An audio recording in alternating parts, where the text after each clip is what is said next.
Hercule Poirot and the Piano That Wrote Notes Without Music, Chapter 1. Madame Doris's Last Note. Autumn had fallen with discreet solemnity over the gardens of l'Appartement Doris, a neoclassical mansion nestled on the outskirts of Versailles. The mist curled around the marble statues as if reluctant to leave that perfect setting for secrecy. The chestnut leaves rustled under the footsteps of the housekeeper, who walked nervously from the kitchen to the music room, a silver tray trembling. In her hands, at the heart of that house more museum than home lay, the Bissendorfer piano of Madame Clarice Duras, a celebrated retired composer, patron of the Paris Conservatoire, an iconic figure in artistic high society.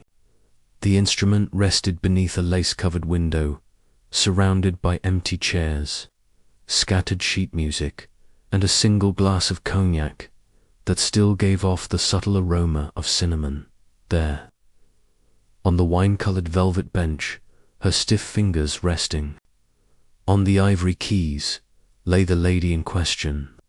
Her lifeless body, grotesquely serene, still seemed inclined toward an invisible melody. What caught everyone's attention was not her death, which could easily be explained by her age or a sudden attack, but the sheet music spread out before her. It wasn't handwritten, there was no ink, and yet there they were, 7 notes printed on completely blank paper, traced with chilling precision. They didn't respond to any familiar melody.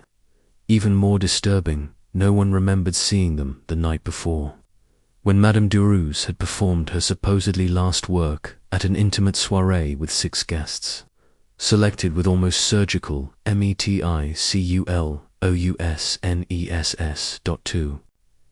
Days later, Europe's most meticulous Belgian detective stepped out of a pearl grey car in front of the mansion's quiet gardens, wearing a bowler hat, a perfectly ironed coat, and a moustache so symmetrical it seemed defied by physics.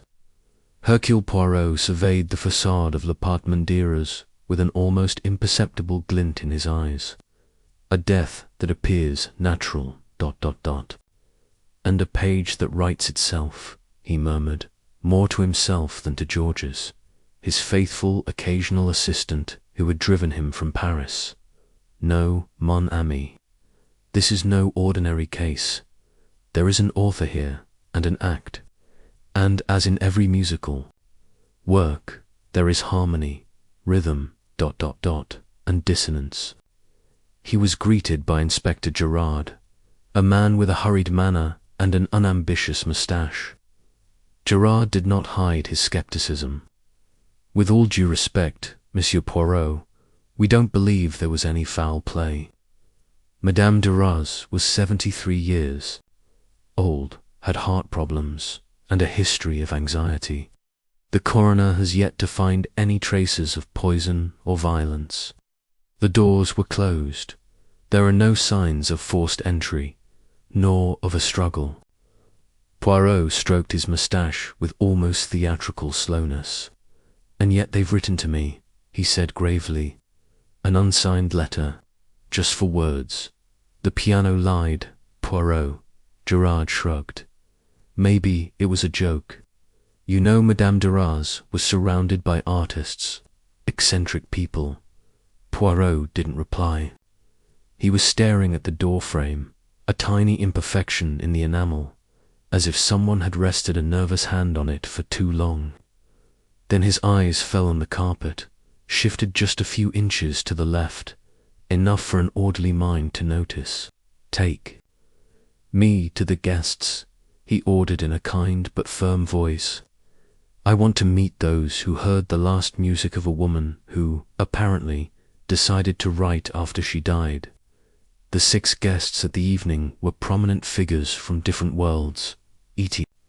Laforche, a young prodigy, pianist, and protege of the deceased.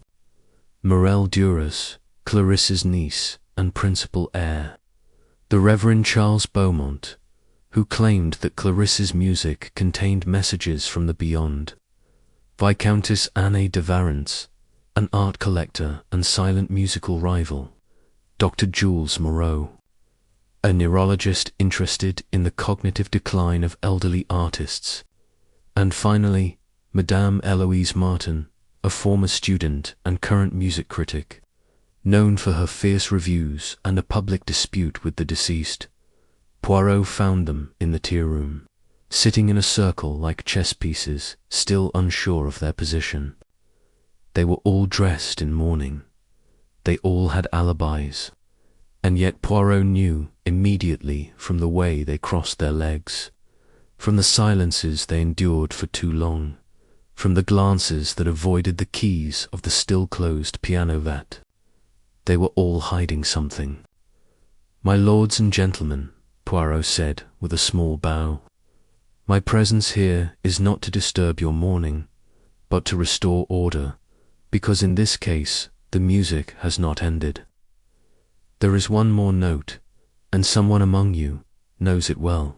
And in that instant, as the wind struck the stained glass windows and the curtains fluttered as if something invisible had passed between them, Poirot knew he wasn't just investigating a death. He was investigating a confession disguised as a homage, and a piano that, it seemed, had learned to lie.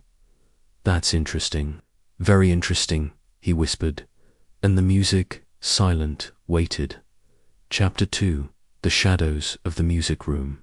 The rain had begun to fall with measured insistence, as if nature itself were trying to remain silent and listen to what had happened within those walls. Poirot stopped in front of the closed piano. His elegantly gloved fingers caressed the ebony surface, as if searching for an echo, a residual tremor. What he found was something more subtle, a speck of dust displaced in a faint, barely perceptible pattern, at odds with the deceased's obsessive cleanliness. An instrument played without fingers, he murmured thoughtfully, or perhaps someone who wrote without music. Gerard, impatient, indicated with a gesture that the suspects were waiting. "Well, Monsieur Poirot, if you wish to question those present, I have prepared a room for you in the library. More private." Poirot shook his head. "No, Inspector. If a crime scene is a stage, the actors shouldn't be removed from it so quickly. Emotions are like echoes. They dissolve when you leave the theatre. I'll talk to them right here." Gerard sighed.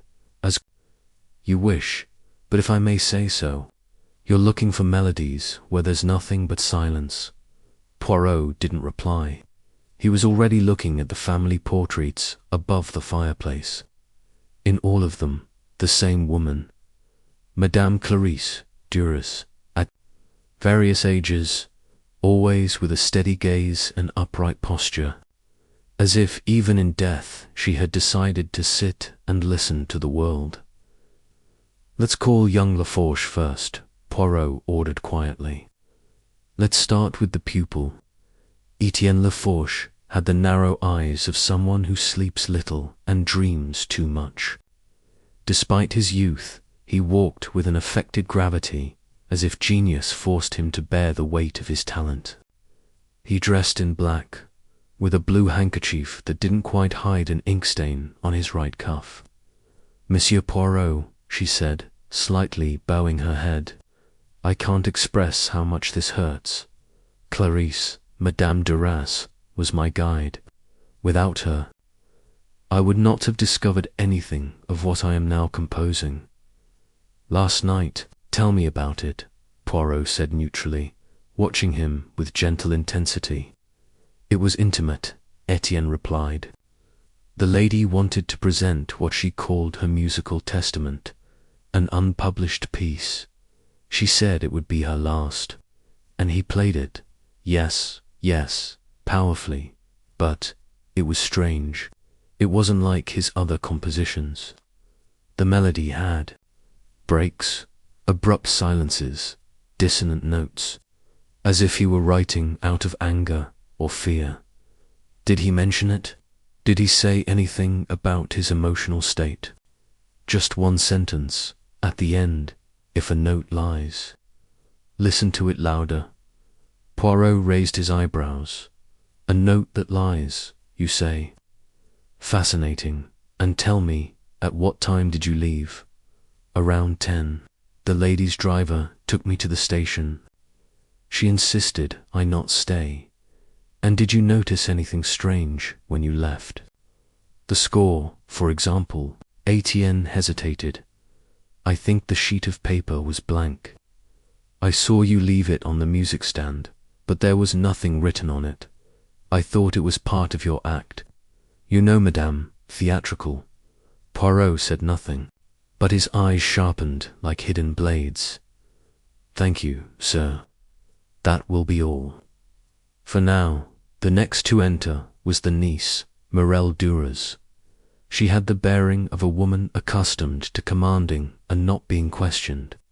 Her black dress was impeccable, but her hands trembled slightly as she adjusted a lily-shaped brooch. Monsieur Poirot, she said, with a mixture of courtesy and reserve, I don't know what you expect to find here. My aunt lived surrounded by drama. This, though tragic, doesn't surprise me. Do you mean that you foresaw his death? I anticipated, making a staged performance of it. He always said that death was his greatest composition. Interesting.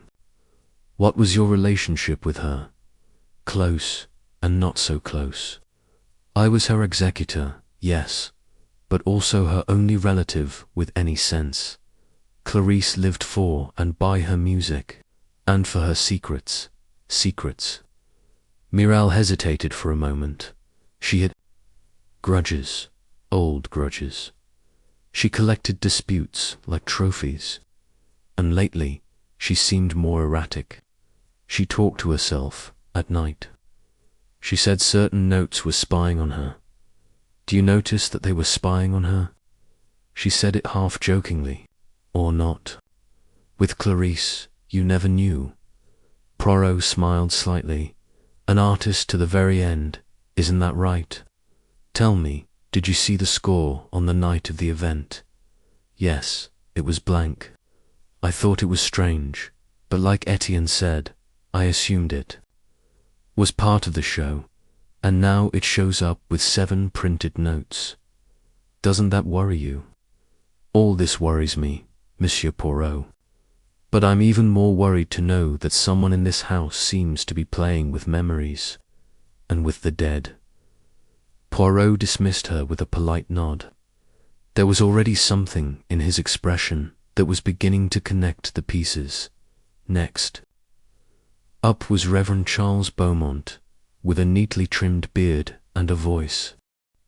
Wrapped in ecclesiastical gentleness, he sat down without being offered a seat, as if death had granted him the right to intervene. Madame Duras was closer to heaven than to earth, Monsieur Poirot, he declared solemnly. She felt things we don't. Understand? Like what? Like the exact frequency at which spirits manifest.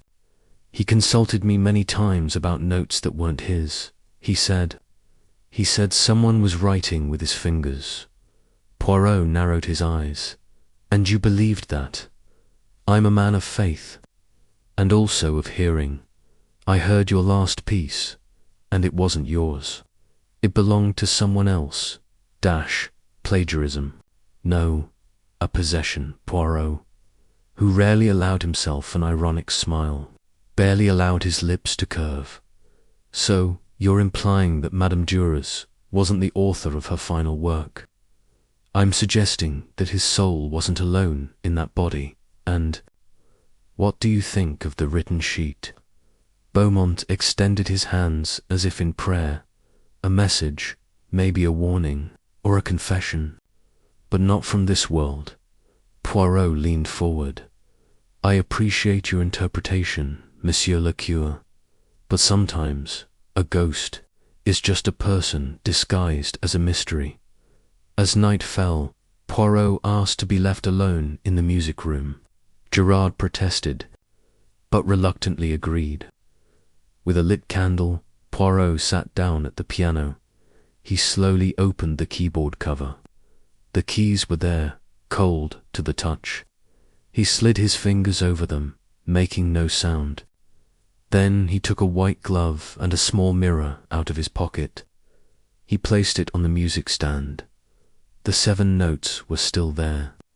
They played a sequence: A, D, B, F, C, G. They didn't form a coherent melody, but something in their arrangement, in the very geometry of the space between them, suggested an intention to him. Poirot whispered to himself, "This isn't music. It's language, or maybe a name dot," and then, with a brusque gesture, he withdrew the sheet and blew out the candle. Behind him, in the darkness, a floorboard creaked. Poirot did not turn around. "Someone has entered this room twice since Madame Doris's death," he said aloud, "once to leave the sheet music, and once to see if the message was read." There was silence. Then a faint sound of footsteps fading away. Poirot closed his eyes. "Tomorrow I'll question Dr. Moreau and the Viscountess, but I already know what I'm looking for. All that's left is to sharpen my ears." And so, between rain and sleeping notes, the score continued to hold its secret, but not for much longer. Chapter 3: Echoes in the Doctor's Mind. The next morning, the rain had given way to a faint light, the kind that doesn't fully illuminate, as if the sky was still hesitant to reveal everything. Poirot, as always, was impeccably dressed, without a single wrinkle in his pearl-grey jacket, nor a slant in the angle of his tie. He found himself back in the music room, surrounded by objects that didn't speak, but which, according to him, whispered that the sheet with the 7 notes had been carefully stored in his leather portfolio. He wouldn't show it yet. True music, like truth, must emerge in its own time. At 10 o'clock sharp, Dr. Jules Moreau entered, punctual and curt. He was a wiry man with a sharp face, with the look of someone who had spent more time among clinical manuals than in human conversation. He wore a tweed jacket and carried a dark leather briefcase that looked as worn as his patient's. Dr. Moreau Poirot greeted with a slight bow. "I thank you for agreeing to see me so early. I hope I haven't interrupted any consultations." "I've been retired for a year," the doctor replied, "and not much of an early riser, but I heard you wanted to ask me questions." "Many questions, Doctor, but if you'll allow me, I'll start with just one. What exactly were you looking for in Madame Doris's mind?" Moreau raised an eyebrow, surprised by the immediate direction of the questioning. "Legitimate neurological research. Clarissics. Me, Madame de Rouzeg, to participate in a study I was conducting on cognitive decline in older artists. I was interested in the mechanisms by which creativity resists or succumbs to old age. And did you find any deterioration?" The doctor hesitated. Then he nodded slowly. Yes, subtle changes, errors in judgment in his writing, brief memory lapses, and a certain growing paranoia. The music he composed in the last few months was erratic, as if he were writing for another consciousness. Poirot narrowed his eyes. "Interesting. And what did you plan to do with that data?" "Publish a clinical trial, of course, with your permission." It was all consensual. Signed. Nothing illegal. Poirot approached a few steps, observing him with the care of a watchmaker before a machine that is too tense. "Weren't you afraid that this publication would publicly destroy you?" She knew what she was risking. She even joked about it. She said that if her sanity crumbled, at least she wanted it to do so with applause. "And yet, you chose to surround yourself that night with people with whom you had unfinished business, including you." "She had no business with me," Moreau replied. crossing his arms. We were professionals. I offered her clarity, and she offered complexity. Our relationship was an exchange of extremes. And did you see her? After the evening, did she come back to this room? No. I left shortly before the young pianist. The piece had unsettled me. I confessed to Clarisse that it seemed to me like a cry for dissolution, not a work. She just laughed. River, a dry laugh. He said, "What does a doctor know about music who moans before dying?" Then he turned back to the piano. I left. Poirot studied him for a moment longer. Did you see the blank score? Yes. I didn't understand if it was part of a performance or a symbol. Clarisse liked metaphors. And what would you think if I told you that score was written the next day? Moreau paled slightly. With what? With 7 notes. Nothing more. No author. No ink visible beforehand. The doctor frowned. A shared hallucination. A prank. Or a confession. Poirot murmured. Thank you very much, doctor. I have no further questions for the moment. Viscountess Anaya de Varens was next. An elegant woman of uncertain age and shrewd gaze, she wore mourning as if it were a ball gown. Her perfume reached before her voice, a mixture of sandalwood, tuberose, and something stronger, perhaps mint or defiance. Monsieur Poirot, he greeted with measured courtesy. Are you investigating death or legacy? Both, madame. Sometimes they're as intertwined as the notes of a chord. Anne smiled without enthusiasm. Clarisse and I had a long-standing rivalry.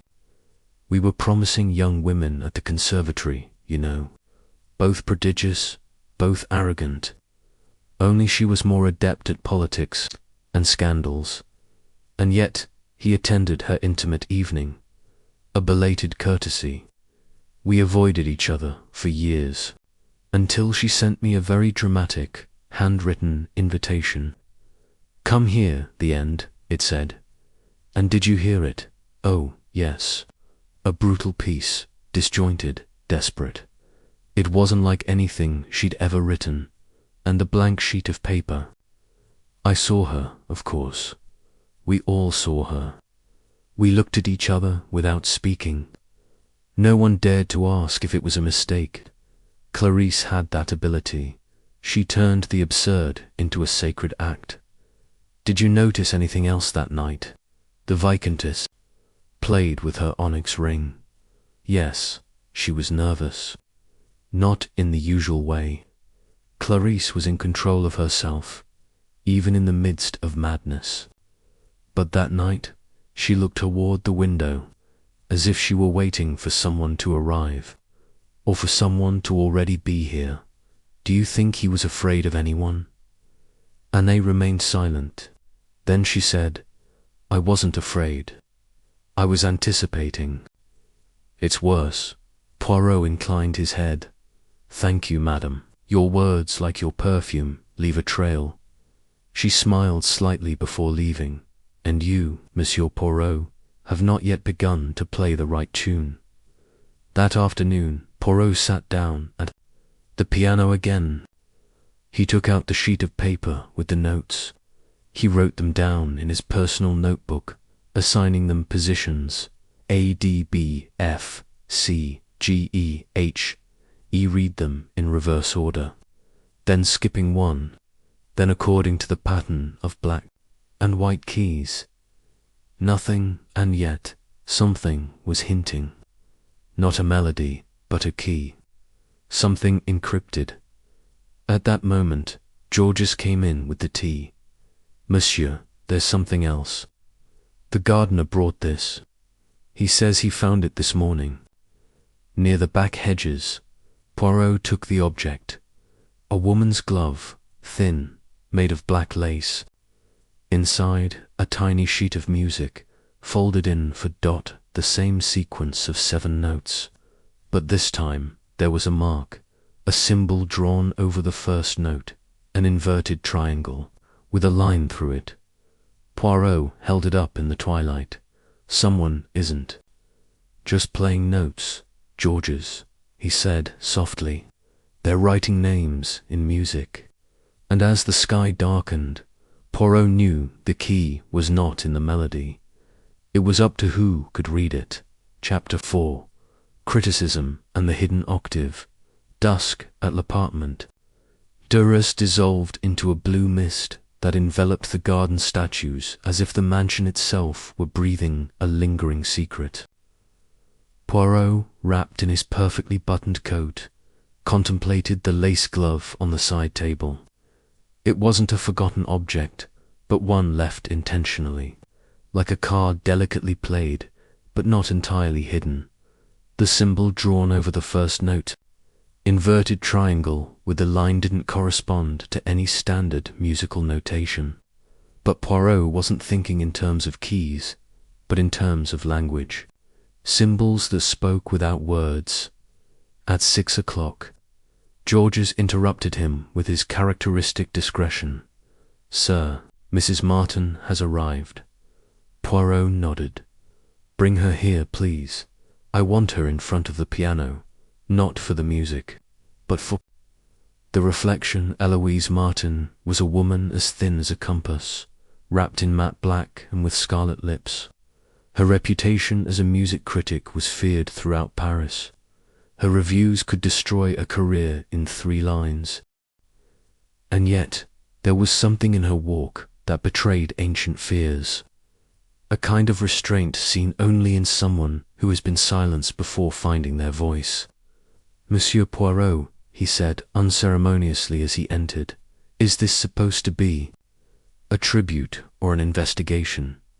The second, Madame Caveau, they sometimes resemble each other. They both seek the truth.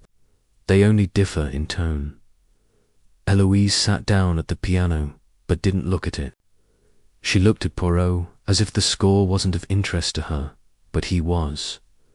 I imagine you've already heard about our story. A professional disagreement, isn't it? Professional, emotional, and in part ethical. Clarice Duras stole one of my compositions 20 years ago. I never tried it, of course. I was a mediocre student. She was a star. But the second movement of her Eclipse Sonata is mine. Every note. And you never told him. Of course I did, once, in his office at the opera. He looked at me with those smoky eyes and said, "We all steal, Eloise. The greats steal with more style." Poirot let out a slight sigh. So you decided to stop composing and criticizing. Easier to destroy than to create, sir. And more honest, too. Why did you accept the invitation to the evening? For the same reason a threatening letter is framed, to contemplate what was not said. Poirot bowed slightly. And did you see the score? Yes, empty, white, as if Clarice knew all her notes were borrowed. But I'll tell you something else, Monsieur Poirot. That evening, when she played her last piece, it wasn't her. She played with a violence I didn't know, as if she'd been possessed by resentment. Yours, perhaps. No, yours, probably. Or all of ours. Clarice was always a mirror. She showed us what we feared most about ourselves. Poirot looked at the piano. And do you think that music could have been a message? Eloise stood up. No, it was revenge. I just don't know who it was yet. Left alone, Poirot approached the piano cautiously. It wasn't the first time he'd examined it. But now he had a new clue. The symbol on the blade. The inverted triangle. Something about it reminded him of a trap design. Or perhaps a concealment mechanism. He knelt, gliding with a dignity no detective had ever displayed, and felt the base of the keyboard, right where the 2 halves of the box met. There, below the lowest octave, he noticed an irregularity. A small, triangular indentation, barely visible to the touch. "Ah, alors. Here you are," he murmured. He took out a small flashlight and carefully inserted a thin pair of clamps into the gap. There was a click, followed by a slight shifting of the wood. A secret compartment, the size of a folded sheet of music, emerged like a hidden tongue. Inside, a carefully rolled sheet of aged paper and a small metal object, a tuning fork, the kind pianists used to check pitch, but with an engraved inscription. Poirot read it in a low voice. "To the one who will never remember C. To whom he will never remember C. Clarisse." He opened the sheet of paper. It wasn't a score. It was a letter, incomplete, written in Old French. The first lines were angrily crossed out, but one part was legible. "I've heard the notes in my dreams. They're not mine. They're not me. I'm playing for someone else, for the one I forgot, and now she's back. The music draws me to her. It drags me along. It empties me. I no longer know if I'm Clarisse, or a repetition usurping her." Face. Poirot closed the compartment again, resealed it, and slowly sat up. "This isn't just a common crime," he said to the air, almost reverently. "This is a life collapsing ... from within." That evening, Poirot gathered Georges in the private dining room.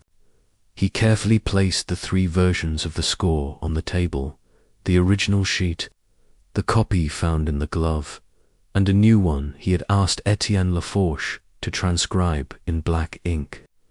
All 3 had the same sequence of notes, but there was something in the second that wasn't in the others. The mark on the first note. Poirot took out a blank sheet of paper. He wrote the notes in order: A, D, B, F, C, G, Ethan. He transformed them into letters of the alphabet, according to their position a uno.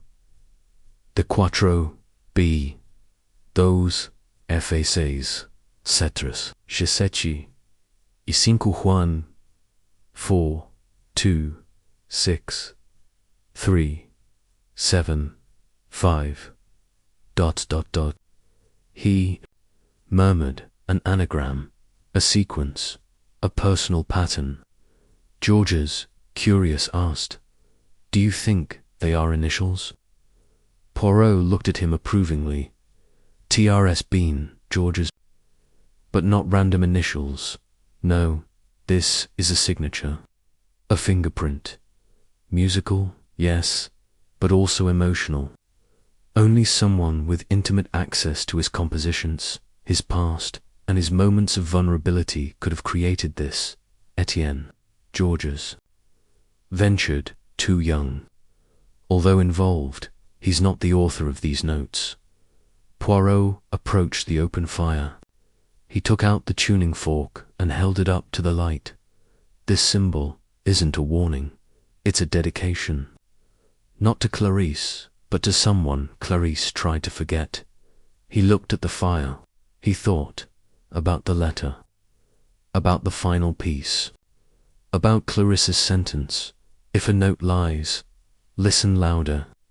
It wasn't about melody. It was confession, and that confession was still incomplete. But not for long. Chapter 5. 7 notes and 1 look. The next morning dawned strangely warm, as if the weather had decided to soften the severity of the impending revelations. Poirot, punctual as the clock in the parlour, had requested that everyone present be gathered in the music room at 9 o'clock sharp, not for a revelation nor a police report, simply for what he calmly described: a simple collective listening. The invitation, however, caused confusion. Inspector Gerard, summoned to attend, grumbled in a low voice about theatrical methods. Miral Duras displayed barely concealed distrust. Etienne arrived with a frown, as if he feared something about him might be out of tune. Eloise, Martin, stoic, entered as if it were a private performance written just for her. Reverend Beaumont crossed himself before sitting down. Viscountess Anne smiled without smiling, and Dr. Moreau gripped his cane with unusual force. The piano, for its part, remained closed, inert. However, in front of it, on a velvet music stand, lay a clear copy of the score with all 7 notes. Poirot had transcribed it in his firm, perfectly symmetrical handwriting. When everyone was seated, Poirot stood up. "Madame and Messieurs," he began, with his controlled cadence and his hands clasped at chest level, "I haven't gathered you together to accuse nor to reveal yet the name of whoever wrote these notes. No, that will come in due time." He paused.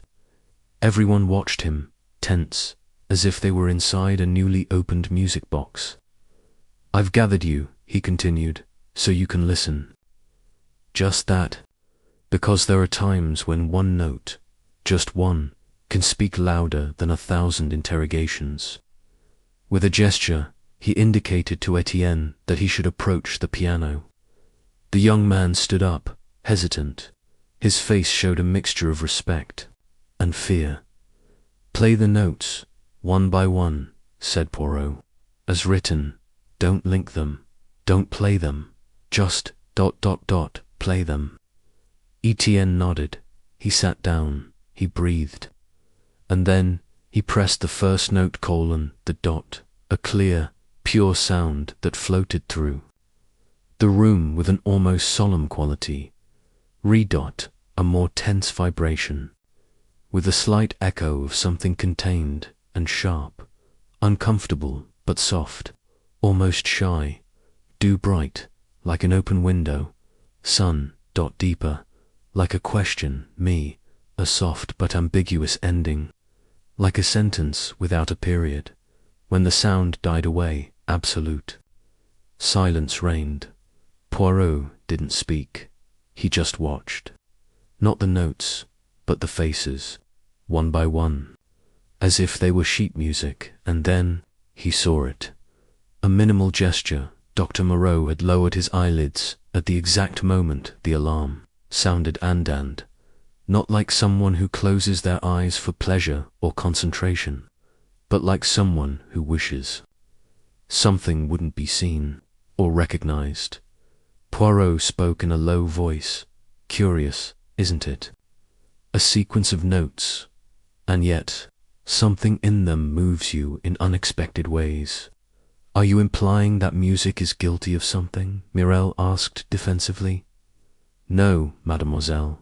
I'm suggesting that music is a witness, and as such, you just have to ask it the right questions."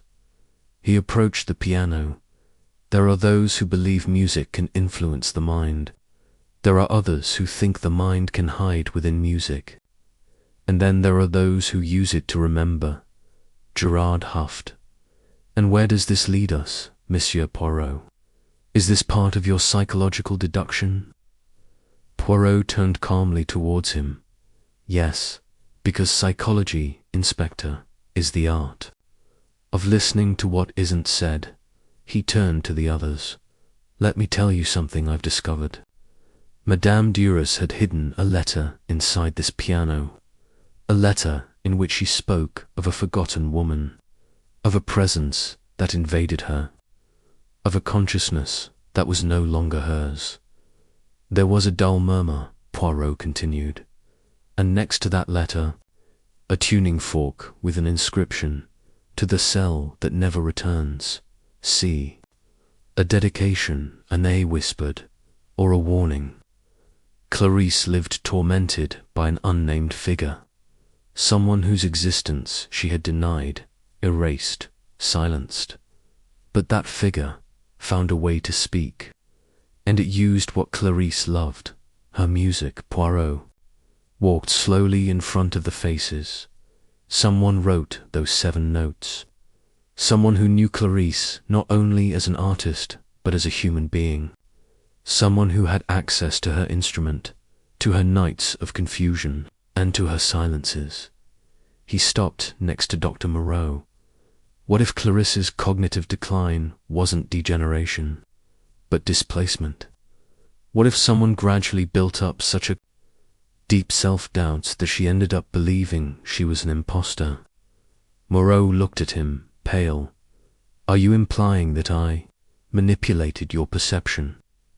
I'm asking you, Poirot said gravely, if you ever spoke to Clarisse about implanted memories, about suggestion, about what happens when you tell someone over and over again that what they remember ...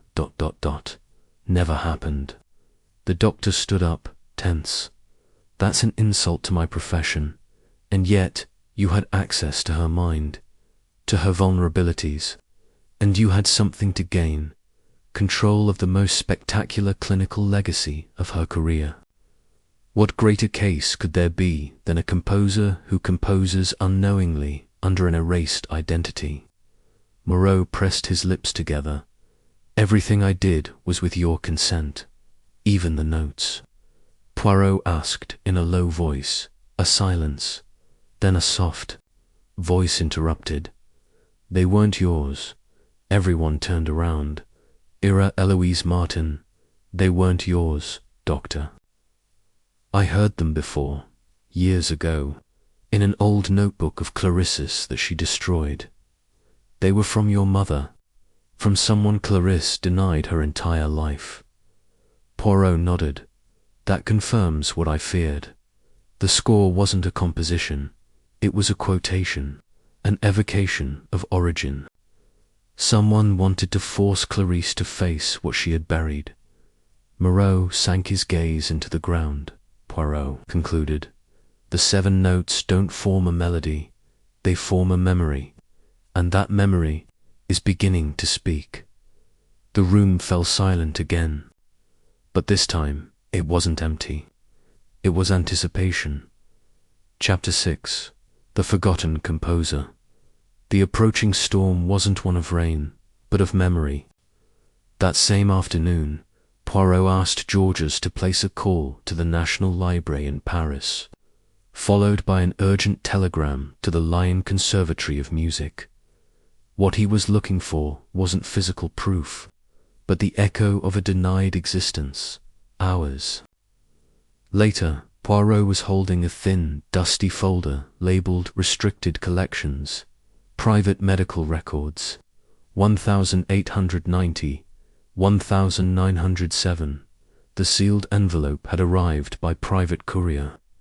Georges placed it on the desk in Clarisse's office, which Poirot had used as his headquarters for the past 2 days. With meticulous hands, Poirot broke the seal. Inside were copies of 3 documents: an internment certificate, a handwritten letter with an illegible signature, and a sheet of music. No title, no name, just 7 notes. The same 7 notes. Maize beans, sir, whispered Poirot. They were hidden in the blood. Mrs. Clarisse Durasborn, Clarice Auberching, had originally been registered under another surname, Clarisse Delmore, daughter of Ariane Delmore, an amateur composer and admitted to the St. Alexis Sanatorium for severe emotional instability, obsessive tendencies, and automaton musical episodes. Ariane Delmore had been a self-taught pianist in the 1870s. According to the record, she composed entire pieces with no conscious memory of having created them. It was said that she played in her sleep, as if the piano were using her. The phrase was underlined twice. The letter, written with a weak but steady hand, was from Ariane, addressed to my daughter Clarisse, when you are old enough to remember. In it, she apologized for having been ostracized. Ariane spoke of notes that haunt me even in silence, of melodies that have my voice, even though I no longer sing. Poirot folded the letter slowly. Forgetting isn't emptiness. It's structure, she said to the air. Clarisse didn't just deny her mother. She turned her into an internal legend, and that legend found its way back. Later that evening, Poirot summoned Etienne Laforge to his office. The young man arrived with a weary expression, though his fingers moved steadily, as if rehearsing an invisible piece. "Monsieur Poirot," he said with restrained respect, "did you discover anything, oui mon ami, and you can help me confirm it?" Poirot handed him the original score, the one with 7 notes. "Do you recognize anything? Not the melody, but the handwriting."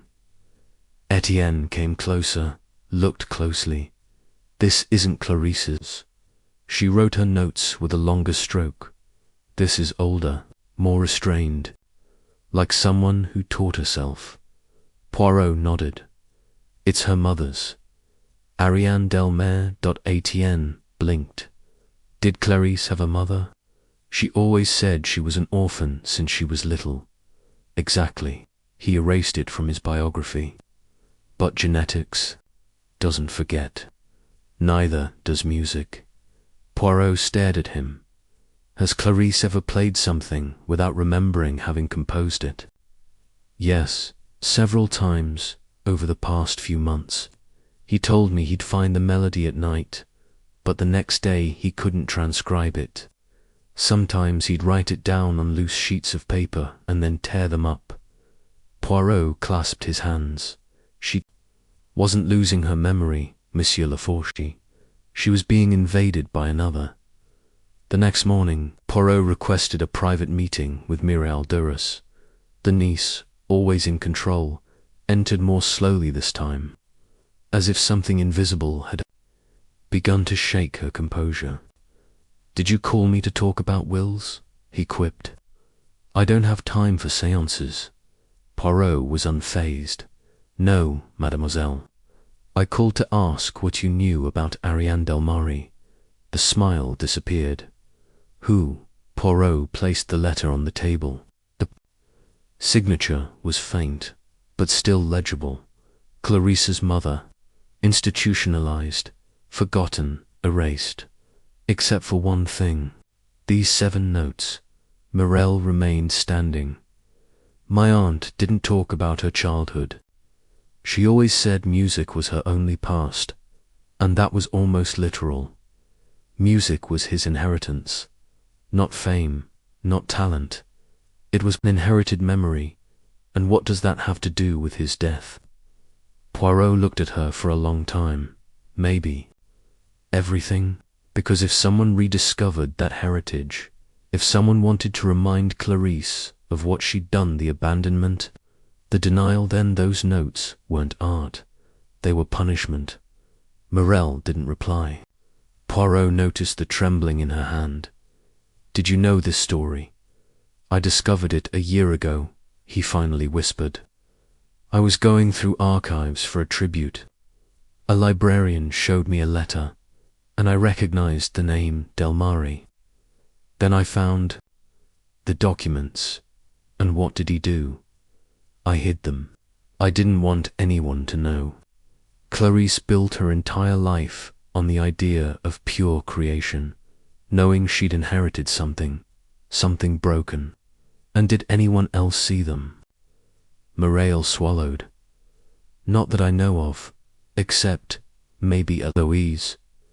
One day she told me that Clarice had a taint in her heritage. I couldn't tell if she meant it as an insult or if she really knew." Poirot nodded. "Thank you. It was enlightening." That afternoon, Poirot returned to the piano once more. This time, not to listen to it, but to imagine it as Ariane Delmare would have. A woman alone, silenced, locked away in a sanatorium, composing in her head when the world wouldn't allow her to do so with her hands.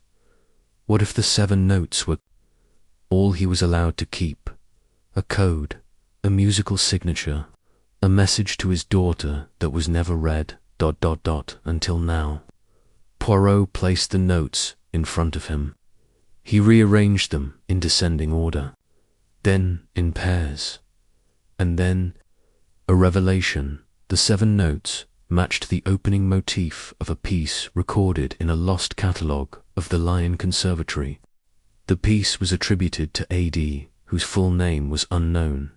Ariane Delmar, the music Clarisse played on her last night, wasn't hers. It was her mother's. He had returned, not with ghosts, but with truth. That evening, Poirot called everyone together again. This time, not to listen, but to testify. "My dear friends," he said, "Clarisse Duras died in front of this piano. Not from poison, not from physical murder. She died because she couldn't bear the return of something she thought she'd buried, the memory of her mother." Gerard raised his hands. "Are you saying it was suicide?" "No, it was an identity collapse. Someone we still don't know who reactivated that past, inserted the 7 notes into her life, hid them where she would find them. Maybe in her dreams, maybe while awake. But the truth is, Clarisse began to play what wasn't hers." Poirot looked at everyone. "The question now is, who put the notes there? And why?" A thick silence descended on the room. And Poirot knew that, in the next move, the truth would be inevitable. Chapter 7. Blood in Minor Key. The next morning, the Duras mansion seemed more restrained than usual. The air was still, as if the walls had realized that the history they had held for decades was finally beginning to unravel. The windows filtered a soft, greyish light, which didn't illuminate as much as it seemed. Poirot was already awake, reviewing the 7-note score for the 4th time, when Georges entered with a cup of hot coffee and a card. "Monsieur Poirot," he said in a low tone, "Mrs. Martin has requested to see you alone." Poirot raised his eyebrows. "With mild interest. Ah, of your own free will. He insists that this is not a confession, but a correction." Poirot took the card and nodded. "Bring her in. And please, no one else comes in." Eloise Martin entered with less arrogance than in previous days.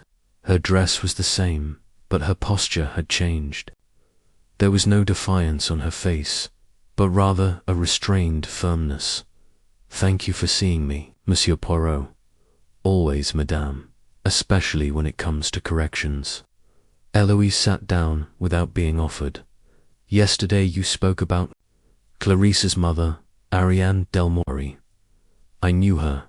Poirot was not surprised. "You knew someone else here knew. Did you meet her personally?" "No, but my grandmother does."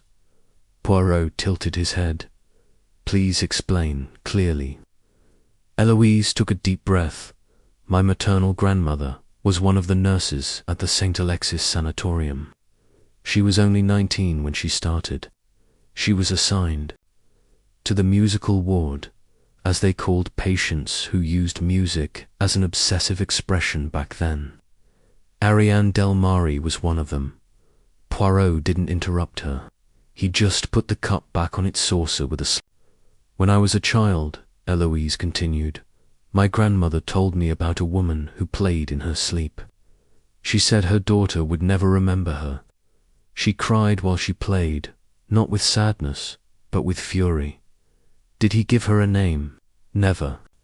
She used to say, 'The woman with empty hands.' But when I entered the conservatory, and years later, I met Clarisse Duras, I knew. It was her." "And what did you do with that information?" Eloise hesitated. Then, in a controlled voice, "Keep her. Because Clarisse was already untouchable. Because telling the truth would have been like taking up a torch against a temple. But also, because I didn't know if I was safe. Sure about what? That Clarisse didn't know, that she wasn't." Protecting something, Poirot walked to the window. He looked out at the garden, then back to it. "Were you the one who put the score in the glove?" "No. but I did recognize it. I've heard it many times, even in my dreams, not because it was mine, but because blood holds echoes. Blood. Eloise looked into his eyes. I am Ariane Delmari's great-granddaughter. The silence that followed was different. It wasn't a surprise. It was vertigo. Poirot narrowed his eyes. So, you're not just a wronged critic. You're part of the lineage. My grandmother had a daughter out of wedlock. She never officially announced it, but I discovered it by reviewing letters and diaries after her death. Everything fit. The music, the names, the dates, and the anguish. Poirot took a slow step towards the desk. And why come to me now? Because someone else found that connection. Someone used the 7 notes to hurt, not to remember. And do you suspect anyone in particular? Yes, Miral Denise. Poirot raised an eyebrow. She confessed to me that she knew Ariane. Story. Do you think she planted the score? I think she found it before anyone else, and used it, not to pay homage, but to break Clarisse.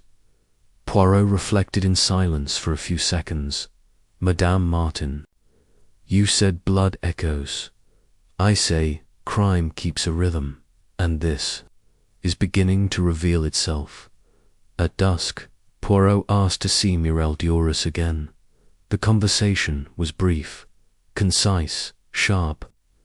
You told me you found the files a year ago, Poirot began, that you hid them, but you also told me you didn't share them with anyone. That's right, she replied with her chin raised, and yet they appeared. Morel paled slightly. Are you suggesting I leaked them? I suggest that perhaps you weren't honest with me. Perhaps, in a moment of anger, of resentment, you decided that your aunt deserved to face that shadow. That's not a crime, no, but it's a provocation. And provocations, madame, sometimes turn into tragedies. Poirot took out the sheet of paper with the 7 notes. This score. It wasn't written recently. It's a reproduction. Where did you get it? Mireille clenched her jaw. I found it in an old box, with torn letters. I didn't write it. I just left it on the music stand. Poirot watched her for a long time. That, mademoiselle, is all I needed to know. That night, while the others slept, Poirot wrote in his notebook, Eloise is the silenced blood. Mireille, the heiress in denial. Clarisse was the broken bridge, and the notes, the only voice that couldn't be ignored. Then he underlined a line. Crime is not death, but the manipulation of truth. He closed the notebook. He stood up, and he knew there were only 2 pieces left to move. The next one would be definitive. Chapter 8. A recorded voice. A revealed hand. The day dawned silently. There was no wind, no birds, not even that faint creaking that the old wood of the windows in the juror's mansion used to make. Everything seemed suspended, as if the entire house were waiting. Poirot, punctual as ever, was already in the recording room in the West Wing, a small room that Clarisse had built years before to record her nocturnal improvisations. Not many people knew of its existence, but Poirot, with his usual had found the door hidden behind a music screen while touring the library with Georges.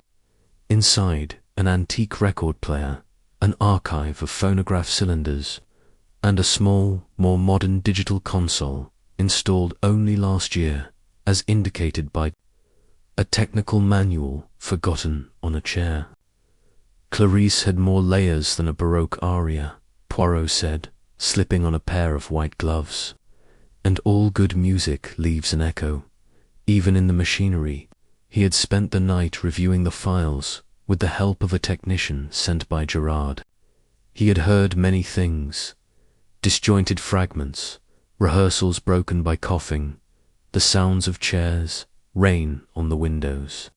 Even words, Clarisse murmured to herself, as if speaking to someone who was absent. But one recording, titled only with the date of the fatal evening, the 25th of October, 16, changed the course of the investigation. It was short, barely 3 minutes, and yet it contained everything Poirot needed. That same afternoon, Poirot summoned everyone to the music room, but this time there were no preliminary explanations, no speeches, just an action. He placed a speaker next to the piano, inserted a USB stick, and presayed play. Clarisse Duris's voice filled the room. "Morel, you shouldn't be here. I don't want to argue with you, Aunt. Just let me show you something." "What's that?" "A gift. From someone you forgot." Long pause. "Where did you find that sheet of paper?" "No, it's not possible. Those notes, do you remember them?" "No, I don't want. I don't want to remember her." The recording ended with a garbled sound. It sounded like a leaf being torn, a chair being jerked backward, and someone, perhaps Clarisse, hitting the piano lid. The room was frozen. Morel, sitting next to Reverend Beaumont, her face pale and motionless. She didn't speak. She didn't even shake her head. She just lowered her gaze, as if the music had once again overcome her. Poirot switched off the equipment. He walked to the center of the room. "This recording," he said softly, "confirms what we already knew in our hearts." The score was arranged by Mireille Duras. Gerard stood up. "So she's the killer. Do you confirm it?" Poirot raised a hand. "No. This wasn't murder in the ordinary sense. There was no poison. There was no weapon. But there was an intention to break." He turned to Mireille. "You wanted your aunt to remember, not to cure her, but to destroy the image she had built. The public admiration, the myth of the absolute creator.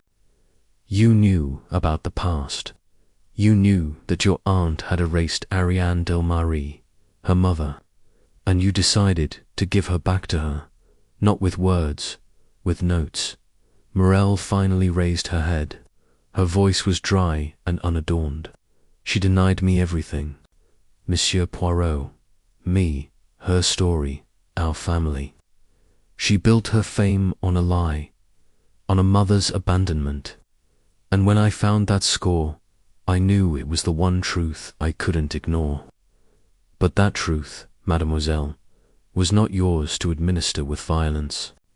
Poirot replied, "You exposed it without care, and you did so in front of witnesses, in front of those who did not know that pain."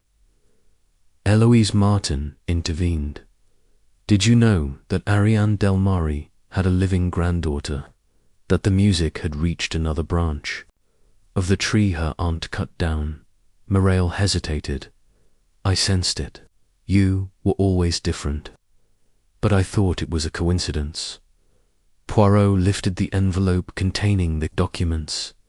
"You had the opportunity to redeem a silence, and you chose to transform it into humiliation."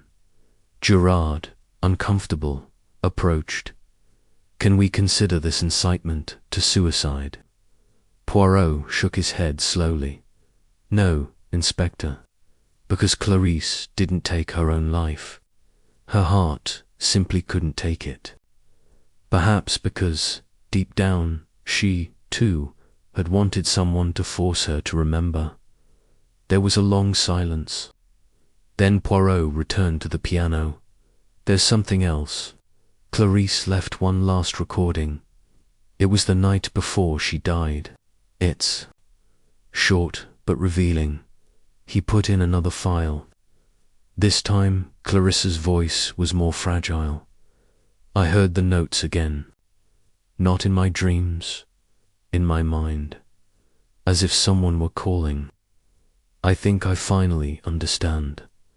I wasn't the first, nor the only. I was the repetition. Maybe it was time to let her play. Poirot turned off the sound. Madame Duras died reconciling herself with a truth. Tragically, she did it alone. But now, at least, we can say that the score has been read, and her voice understood. As night fell, the mansion emptied. Gerard took a copy of the recordings, but without pressing charges. The case, he said, lacked a traditional criminal charge, but not an emotional one. Mireille left without saying goodbye. Her inheritance would be legitimate, but her reputation wouldn't come out unscathed. Eloise Martin stayed a few more minutes. She approached the piano, placed her hand on the lid, and whispered something Poirot couldn't hear. Then she left, silently. Poirot, alone, allowed himself to close his eyes. He heard, in his mind, the 7 notes. They were no longer a code, nor a threat, nor an accusation. They were a bridge, a lament, a reconciliation. And as he left the room, he murmured tenderly, "Music never lies, but we always do." Chapter 9. The Echo of the Sanatorium. 3 days. After the case at the juror's mansion had been closed, Poirot found himself sitting on a train heading south. Outside, the French countryside slid by like green and ochre staves, extended lines that seemed to be waiting for a final note. Georges, faithful and discreet, accompanied him silently, holding a thin folder containing all the documentation relating to Ariane Delmare. "What if we don't find anything, monsieur?" he asked in a low voice, barely audible over the murmur of the carriage. Poirot, who was looking out of the window with his fingers crossed on his chest, replied without taking his eyes off the window, "A law, it will be a confirmed silence. But if we find something, it will be the missing note." And in a broken symphony, Georges, sometimes a single note changes the entire meaning. The St. Alexis Sanatorium was nestled on a hill surrounded by cypress trees, halfway between Lyon and the Swiss border. It was no longer a hospital. It had been closed more than a decade earlier and transformed into a psychiatric archive. Its corridors held a funereal order, as if each file had to be dug up with gloves and respect. Poirot was greeted by the director of the archive, a small, clear-voiced woman named Madame Lefebvre. "Monsieur Poirot," she said as she led the way through the carpeted corridors, "your request was unusual, but our database confirmed the existence of a file, not yet digitized, under the name Ariane Delmare, however." She paused, her lips pursed. The file was marked non-releasable at the express request of the patient. "I understand," Poirot nodded politely. "But given that he died more than half a century ago, and that the request was made to a public institution, perhaps we can consider a reasoned exception." Madame Lefebvre smiled professionally. "We've already considered that, monsieur. I have it here." The file wasn't extensive. It consisted of an admission form, several medical reports, a couple of handwritten pages, and a letter sealed with blood-red wax. On the back, written in shaky handwriting, were just 2 words, "For her, for her. Do you know who she is?" Lefebvre asked. Poirot took the letter delicately. "Yes, madame, I know, and she never got around to reading it." Already in a quiet reading room, Poirot sat down next to Georges. He opened the envelope with the care of someone handling a locket. The sheet of paper inside was yellowed, with sepia ink barely fading. Ariane Delmare had written in a low voice, with phrases more heartfelt than polished. The reading was leisurely, almost ceremonial. "My Clarissif, you read this, I'll be gone. No matter how hard I tried, They couldn't let me be your mother. They took me from your crib before you even learned to say my name. They called me crazy for listening to music in silence, for composing without sheet music, for crying while playing for no apparent reason. But you were the reason. Every note I wrote was to remind me of you. They told me those melodies were symptoms, that I should stop writing. They didn't know it was my only way of following you. They forbade me from photographing you. They forbade me from speaking your name. But they couldn't silence the music. If you ever find this, if anyone ever returns these notes to you, don't fear them. They are not ghosts. These are my hands, finally touching you. Asterisk Poirot leaned back gently in his chair. Georges looked down. No one spoke for several minutes. Did you know, monsieur? Did you know there was love behind that madness? Poirot nodded gravely. I sensed it. Clarice's destruction was slow because it was shared, but at its origin there was tenderness, a tenderness deformed by repression and forgetting. He stood up, held the letter up to the light, and examined the back. There, almost invisible, was a sequence scrawled ADB F C G E, the same 7 notes. The most persistent signature. Poirot closed the envelope and returned it to the folder. We're going back to Paris, and then to Versailles. There's something else I have to return. 2 days later, Poirot showed up unannounced at Eloise Martin's. How she welcomed him into her plain, unadorned living room. She didn't seem surprised to see him. Do you come with answers, sir, or with silences? With both, but also with something that shouldn't stay in my briefcase. He handed her the envelope containing Ariane Delmorie's letter. Eloise received it with both hands. Yes, addressed to Clarice. But I think you're the one who should keep it. And if you ever have offspring, or disciples, let them know that Ariane's madness wasn't delirium. It was music that didn't find an ear. Eloise read silently. Her eyes didn't shed tears, but her back seemed to relax. As if, at last, a low note had found its place in the harmony. Thank you, he whispered. Poirot gave a small bow. Justice, madame, is sometimes not expressed in judgments. Sometimes it is written in a minor key and delivered late. Night, in his Paris hotel, Poirot wrote the last lines in his notebook. Clarice Duras died reconciling with a ghost, Ariane. Delmorie lived convinced that music was her only thread to memory. Eloise Martin discovered that inheritance is not only genetic, but tonal. And I, Hercule Poirot, have learned that not every death is solved with evidence. Sometimes it is resolved. With forgiveness, he turned off the light. He closed the notebook, and for the first time since the beginning of the case, he didn't hear the 7 notes in his head. Only silence. But this time, a clear silence. A refined silence. Chapter 10. The Last Audition. The afternoon was cold, but bright.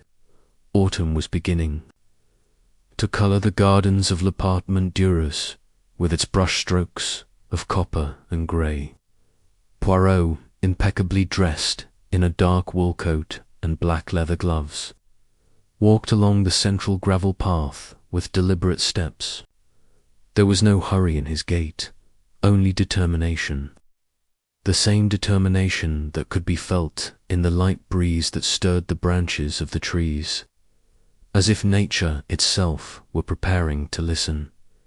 Inside, Georges had already arranged the music.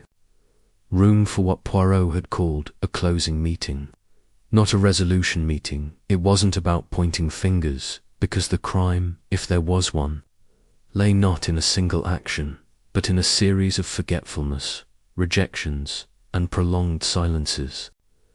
It was about telling the truth, finally, with every note in its place. The attendants were few. Mireille Duras, thinner and paler than in the previous days, had returned after receiving a direct, handwritten invitation from Poirot. Eloise Martin, firm and restrained, carried a small folder. Etienne Lafourche had agreed to come with reservations, but his expression was more respectful than suspicious. Inspector Gerard arrived last, carrying his notebook, although Poirot knew he would not write anything. When everyone was present, Poirot rose from his chair. He didn't go to the piano. He went to the exact center of the oval carpet, where the sound echoed most clearly. There, where Clarisse had last played. "My lords and ladies," he began, "I thank you for coming back. Not for a trial, not for an indictment, but to understand, fully and without distortion, what really happened in this house." He paused, his eyes scanning the faces in front of him. Clarisse Duras didn't die of illness, nor of poison. She died because her mind, her most refined instrument, was detuned, note by note, by a story she thought she'd left behind. And it wasn't just one person who placed that story in her path, but a web of omissions, denials, and unhealed wounds. Poirot walked slowly towards the piano, but this time he didn't touch it. He just looked at it. "I'll tell you now about Ariane Delmare, a woman with a sensitive mind, a pianist who lived in a time that didn't know what to do with women who dreamed too much. She was institutionalized, stripped of her daughter, and silenced under the pretext of insanity. Her only way of resisting was through music. 7 notes, always the same." He opened his briefcase and took out the envelope containing Ariane's final letter. He didn't read it aloud. He left it on the piano lid, as if the letter were finally home. Clarisse, that stolen daughter, decided to become someone else. She built an identity based on absolute creation. But deep down, she always knew. Maybe not with words, but with intuition. And in recent years, as her mind began to open, the notes returned. In dreams, in fragments, in impulses she didn't fully understand. Poirot turned his gaze towards Mireille. "You found the file. You found the truth, and you decided to return it, but without compassion. You used the score like a scalpel, a way to expose the rift with no intention of closing it." Mireille didn't respond. She looked down. There were tears in her eyes, but they didn't move, Poirot continued. Eloise Martin, on the other hand, had known part of this story for a long time. Her grandmother, a nurse at the St. Alexis Sanatorium, had known Ariane Delmare, and Eloise suspected, then confirmed, that she carried that woman's blood within her. She didn't use that truth as a weapon, but she also couldn't stop the wound. When it was opened, Gerard murmured, "So there is no crime." Poirot shook his head gently. "There's tragedy, a crime without a crime, a harm without a single perpetrator. What happened here is a score misinterpreted by generations. Each person played their fragment without knowing the key of the whole." He approached the sound console at the back of the room. With George's help, he connected a small speaker. "I'll now share Clarisse's latest recording with you. You've heard it once before, but this time I want you to listen to the core. Not just what she says, listen to what she does." He put on the recording. The same shaky, fragile voice. I heard the notes again, not in my dreams, in my mind, as if someone were calling. "I think I finally understand. I wasn't the first, nor the only. I was the repetition. Maybe it was time to let her play." But in the background, barely audible at first, a sound. The piano keys. Clarice was playing. Not 7 isolated notes, but a melody, a larger theme. One that Poirot had had Etienne transcribe. It was the forgotten piece by Ariane Delmari, recorded decades earlier under the initials AD, the composition that was never heard by anyone except his daughter. When the recording stopped, there was absolute silence. Poirot spoke for the last time. Clarice didn't die alone. She died accompanied by the voice that always sought her out. Her mother, the notes were hers. And finally, Clarice allowed them to be played. He approached Eloise. Keep this letter and this recording, not as proof of a closed case, but as the legacy of 2 women who were never able to embrace, but who, in the end, played the same music. Eloise nodded, her cheeks barely containing emotion. Poirot, satisfied, withdrew towards the door. There's no justice that can restore time, but there is harmony that gives it new meaning. And today, finally, the score is complete. No one applauded. It wasn't a scene for that. Only the slow click off the wall clock could be heard, marking the exact time, 5 in the afternoon, the same time that days before Clarice had last played. And this time there were no further notes to add. Chapter 11. The Letters That Were Not Read. A week after the final meeting at l'Appartement d'Heures, the city of Paris was once again dressed in its routine. Autumn continued its slow transformation, staining the streets with dry leaves and a gentle silence that seemed complicit in all that was left unsaid. Hercule Poirot, now back in his temporary residence on the Rue des Martyrs, sat down carefully in his favorite armchair.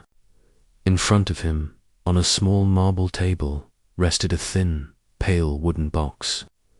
It was no bigger than a folded sheet of music, but the weight inside was another story. Georges had picked it up that morning from an unnamed messenger, sender E. Martin. Poirot, who was rarely surprised, regarded the box as if it was some kind of sacred artifact. He took his time opening it. First, he poured himself a cup of bergamot tea, then meticulously cleaned his lenses, and only then, with measured fingers, did he lift the lid. Inside were 5 letters, written on gold-edged paper, and a sheet music notebook. Nothing else. The first letter was signed by Eloise. It was brief. Mr. Poirot, I've compiled what Clarice never dared to send. They're fragments of her, and of Ariane's too. I thought you should read them before anyone else. The music has ended, but the story hasn't stopped playing yet.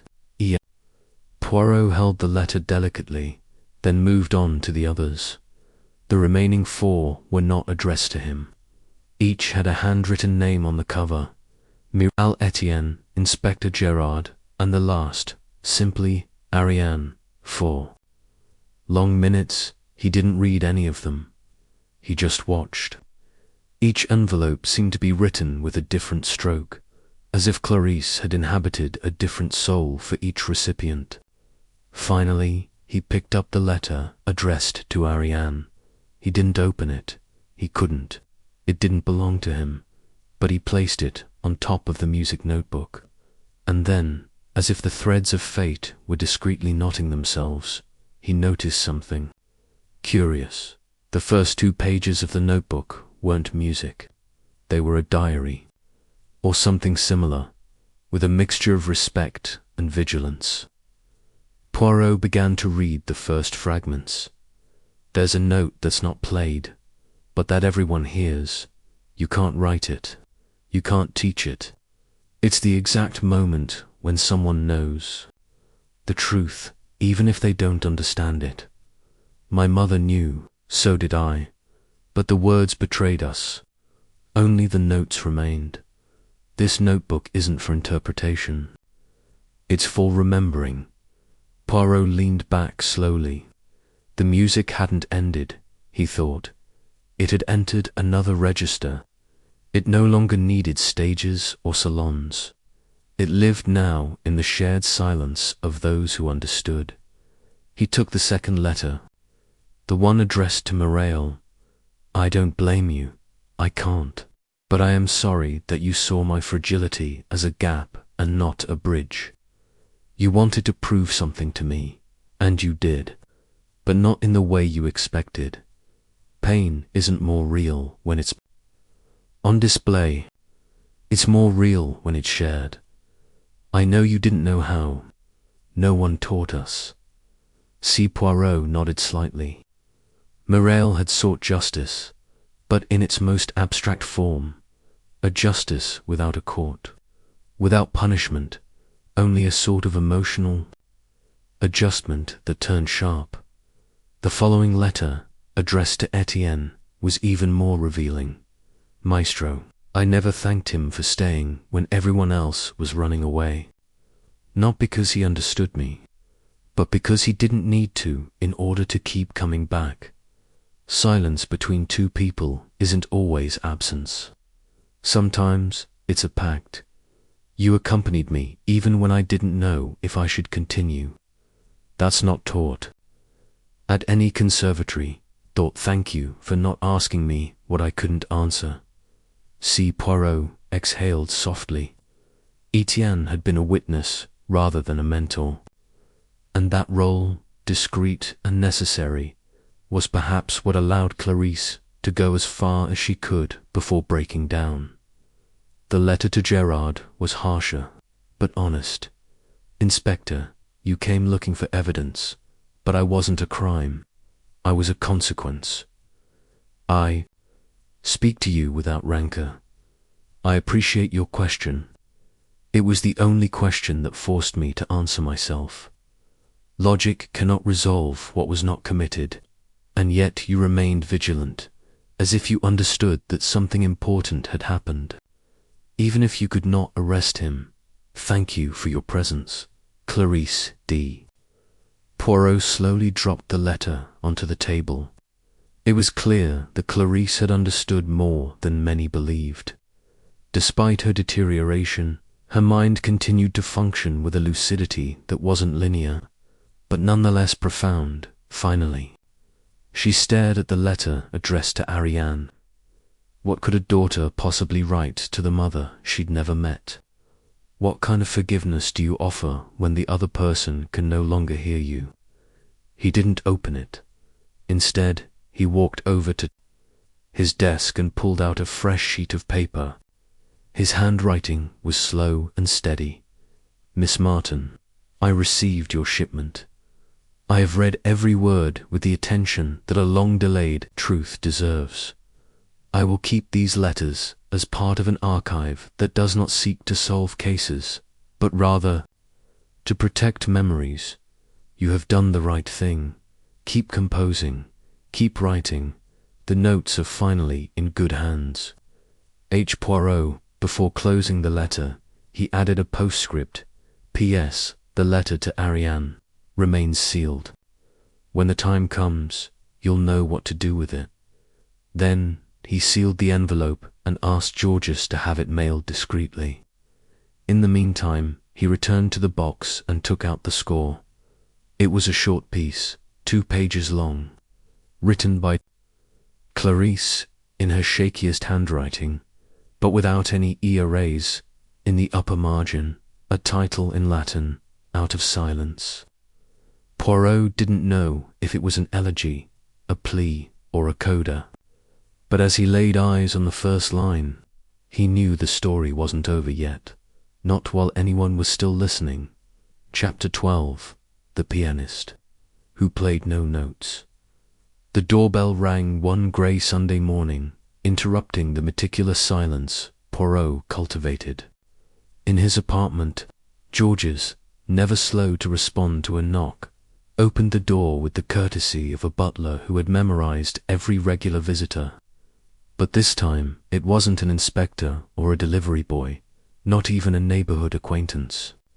It was a young man with a pale face, a restless look, and an ill-fitting coat. holding a crumpled envelope in his hand, as if it were a fragile object he wasn't sure whether to deliver or protect. "Does Monsieur Hercule Poirot live here?" he asked, in a low voice, as if he was afraid he was listening to himself. "Yes, young man," Georges replied.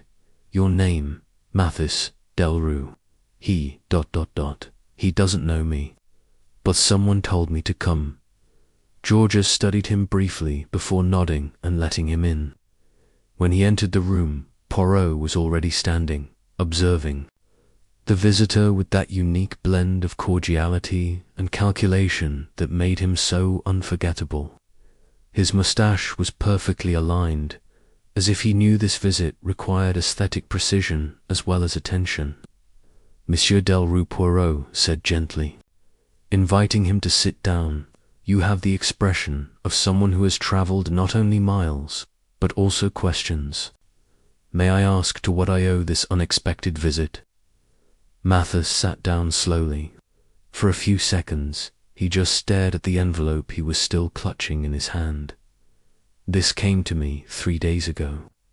There's no return address, but inside is a letter signed by Clarisse Duras. And there's something else.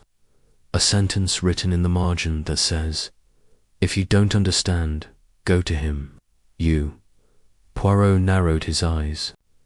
He extended his hand delicately, and Mathis handed him the envelope as if handing him a secret. The letter was brief, written in faded blue ink, but there was no mistaking it. The shaky handwriting, the lyrical twists, the almost melodic rhythm. Of the words it was Clarisse. "Mathis, you once told me you didn't believe in orphan melodies, that every note, no matter how small, had to come from somewhere. I lied to you when I told you I didn't remember mine. Yes, I remembered her, only she wasn't mine. Keep what I gave you. Don't touch it, not yet. When you hear silence through the noise, you'll know it's time. If you don't understand, go to him." "See?" Poirot reread it 3 times. Then he looked up at the young man. "What did she give him?" Mathis hesitated. His face seemed torn between fear and need. "A notebook, small, leather. 2 years ago he said it was silly to forget about it, but I never did. I never knew if it was music or confession. I just ... kept it.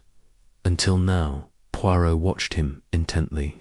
His bright grey eyes didn't judge.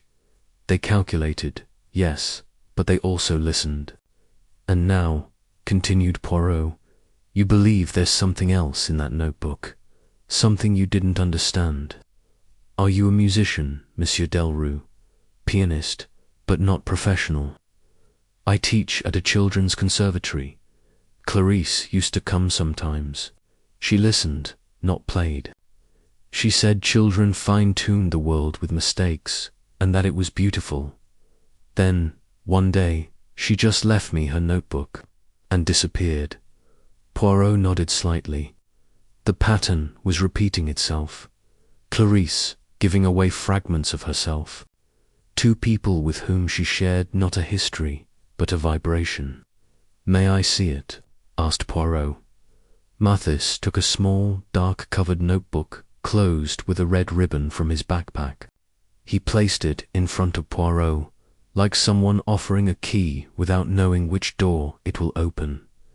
Poirot opened it slowly. The first pages were empty musical lines, as if waiting for something to be written there. Then, unexpectedly, a handwritten sheet appeared, not in musical key, but in words. "The melody I didn't compose still exists. It's somewhere I can't remember, but which I sometimes dream about. It's a room without walls, a note without an instrument. What if music doesn't need to be played to exist? What if it's enough to remember it?" Poirot continued, flipping through the pages. More incomplete notes, stray sentences. "Silence follows me. Ariane laughs in G minor. Not all mothers nurture. Some contain, and at the end, a phrase enclosed in a red rectangle. The key isn't in the sound, but in the gesture.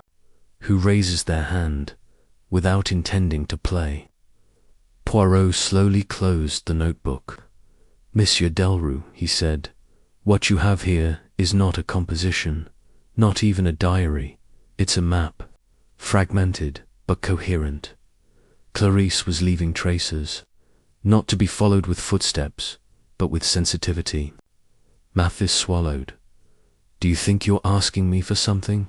"Yes," said Poirot. "Let him not play it. Let him listen to it. Let him not play the notes. Let him listen to the emptiness between them." The young man looked at him in bewilderment. Poirot smiled faintly. "There are pieces that don't seek to be performed. They seek to be understood. And that understanding isn't achieved on stage, but through internal listening. You were chosen not for your technique, Monsieur Delrue, but for your moral ear." Mathis looked down. Then, as if overcome by an intuition he didn't know he had, he nodded. "Should I do something?" Poirot rose gently and walked to the window. "Not yet. The silence hasn't ended yet." Clarisse knew the end wouldn't come with her death, but with the final reverberation of the unspoken. When the time comes, you'll know what to play. Or rather, you'll know what not to play. Mathis said his goodbyes silently. As he left, the rain was beginning to fall with that precise rhythm that seemed to accompany what cannot yet be named. Poirot, alone in the room, took the notebook in his hands. Something didn't add up. The letters, the scores, the scattered sentences, the silences. Too much coherence to be a coincidence. Was Clarisse leaving a structure, a work not to be played, but to be deciphered? For the first time in weeks, Poirot felt a real unease. Not because the case wasn't closed, but because, perhaps, it never was a case. It was a calling, an echo, and it hadn't even finished ringing yet. Chapter 13. The signature that wasn't his. The following afternoon, Poirot sat in his study with Clarisse's notebook spread out on the table, each page anchored by brass weights, as if he feared the wind itself might rearrange the mystery. Beside it were Judith's diary, the clippings from the St. Lys newspaper, and now a sheet of paper he had just retrieved from his personal files. A copy of a file on a railway accident that occurred in 1927, on the outskirts of Angers. It was Hastings who, years earlier, had mentioned that case without much relevance. But something a sentence from Mathis's notebook made him return to it with renewed urgency. The phrase circled in red, "The key is not in the sound, but in the gesture. Who raises their hand without intending to play." And then, at the bottom of the last page of the notebook, a signature, not Clarisse, but something stranger, H.A. It didn't match any name known in Clarisse's circle or in the court documents for the current case. But Poirot, with his archer's memory and his ability to find connections between seemingly unrelated elements, remembered that same initial at the bottom of a statement in the old railway report. He opened the faded copy of the file. There it was. Among the witnesses to the accident that claimed 3 lives was a woman named Hilo Saint-Armand, described as an indirect witness, someone who claimed to have seen a figure raise its arm just before the derailment, as if beating an invisible beat. And at the bottom of his testimony, the same signature. Poirot leaned back, crossing his fingers in front of his chin. What if Clarisse wasn't Clarisse in the beginning? He murmured to himself. What if her story begins long before Judith, before St. Lys, in a train car, and a forgotten name? The door opened ajar without warning and exception allowed only to one person. "Shall I interrupt, mon ami?" came the warm voice of Inspector Leclerc, Poirot looked up and beckoned him to enter. On the contrary, dear friend, your visit arrives with the precision of a metronome. I need your help. The clerk settled into the armchair opposite him, his expression serious. He had learned not to underestimate the way Poirot wove his deductions. How can I be of help? Poirot handed him the file. Can I access the physical file on this case? Accident in Angers, 1927. Heloise Armand's testimony. I need to know if that name reappears in later records. Change of identity, complaints, wills. Any trace that suggests Helo, say, didn't disappear, but simply took on a different skin. The clerk examined the sheet carefully. The file may be incomplete, but I can pull strings. Do you think this Helo, say, is the same person as Clarice? I don't believe it yet, said Poirot. But I don't believe Clarice was born in a vacuum either, nor that this signature appears twice by coincidence. There's a pattern Clarice wove for years, not in a straight line, but in a spiral. The clerk nodded gravely. I'll keep you posted. And Judith, does she know anything about this? Not yet. It's still too delicate. Hours later, late at night, Poirot found himself alone again. He stared at the silent score Clarice had left behind. An emotional map, yes, but also a trap. Not for others, but for herself. Each page seemed to contain a key, not to be revealed, but to be kept from being forgotten. He took out his notebook and began to draw connections. Clarice of Helo Armand gives witness in accident, gives meets, composers, poets, flees, Paris. Reappears in St. Lees with reconstructed identity, gives, protects. Judith gives, leaves clues. At that moment, Georges knocked softly on the door. Monsieur Poirot, there's someone at the entrance. She says she doesn't have an appointment, but it's urgent. Her name is Madame Suzanne Etienne. Poirot frowned.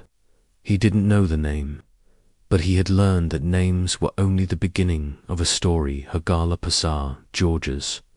The woman who entered was middle-aged, elegant, but with the red eyes of someone who hadn't slept in days.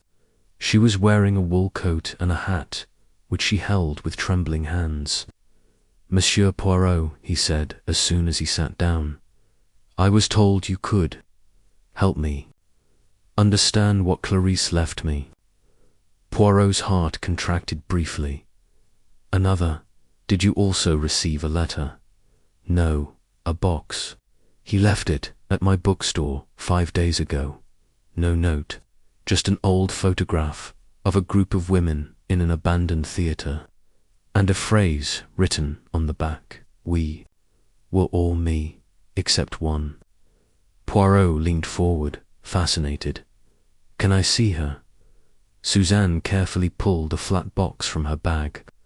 Inside, the black and white photograph showed 6 women in a row, dressed in dance robes, posing like statues. Their faces were difficult to distinguish, but one figure at the far end looked familiar. Poirot pointed at her. She. Is Clarice, isn't she? Suzanne nodded. And the place where it was taken, I believe, is the Théâtre de la Rue Saint-Marceau. Closed since 1931. Almost completely burned down. But once, it was a refuge for women on the run. Actresses, single, mothers, dancers, And according to some letters I found in the bookstore's archive, also, witnesses, of things that couldn't be named. Poirot felt the air thicken. And you knew Clarice from then on? No, I met her only 2 years ago. She used to come and read forgotten poetry, but she spoke of the women of Saint-Marceau as if she had loved them all. Or maybe, in all of them. And she once told me, a name is not an identity, it's a note on a scale. It can be repeated without anyone noticing. Poirot closed his eyes for a moment. The puzzle expanded. Clarisse wasn't just protecting. She unfolded her story like a multi-voiced score. Hilo, say, Clarisse, perhaps more. Each identity, a movement. Each movement, a mask. But at its core, the same melody. A woman who fled from an irreversible act and decided to become an echo instead of a victim. Madame Etienne, he said softly, would you mind if I borrowed this photograph for a few days? It's yours, monsieur. She wanted you to have it. I know it. When the woman left, Poirot looked at the image for a long time. It was all me, except one. Who was that exception? The mystery was no longer just who Clarisse was, but who she wasn't. What part of her had been sacrificed, omitted, silenced in the silence of the study? Poirot murmured, someone else hasn't spoken yet. Chapter 14. The theatre that had no spectators. The morning was cold and unassuming, as if Paris had forgotten how to be beautiful. A leaden sky hung over the avenues, and the Rue Saint-Marceau seemed even emptier than usual. Poirot, wrapped in his perfectly ironed grey coat, walked with a measured gait toward number 22, a structure that the city had allowed to wither over time. At his side was the clerk, who had barely slept after a night of searching the archives at the Ministry of the Interior. Héloïse Armand's file was literally buried. He explained as they walked. The name officially disappears after 1929, but I found a confidential report from the following year, classified for unstable behavior and involvement in clandestine surveillance circles. Nothing more specific, just a marginal note, prone to mistaken identity, possible emotional risk, association with unreliable witnesses to the Angers accident.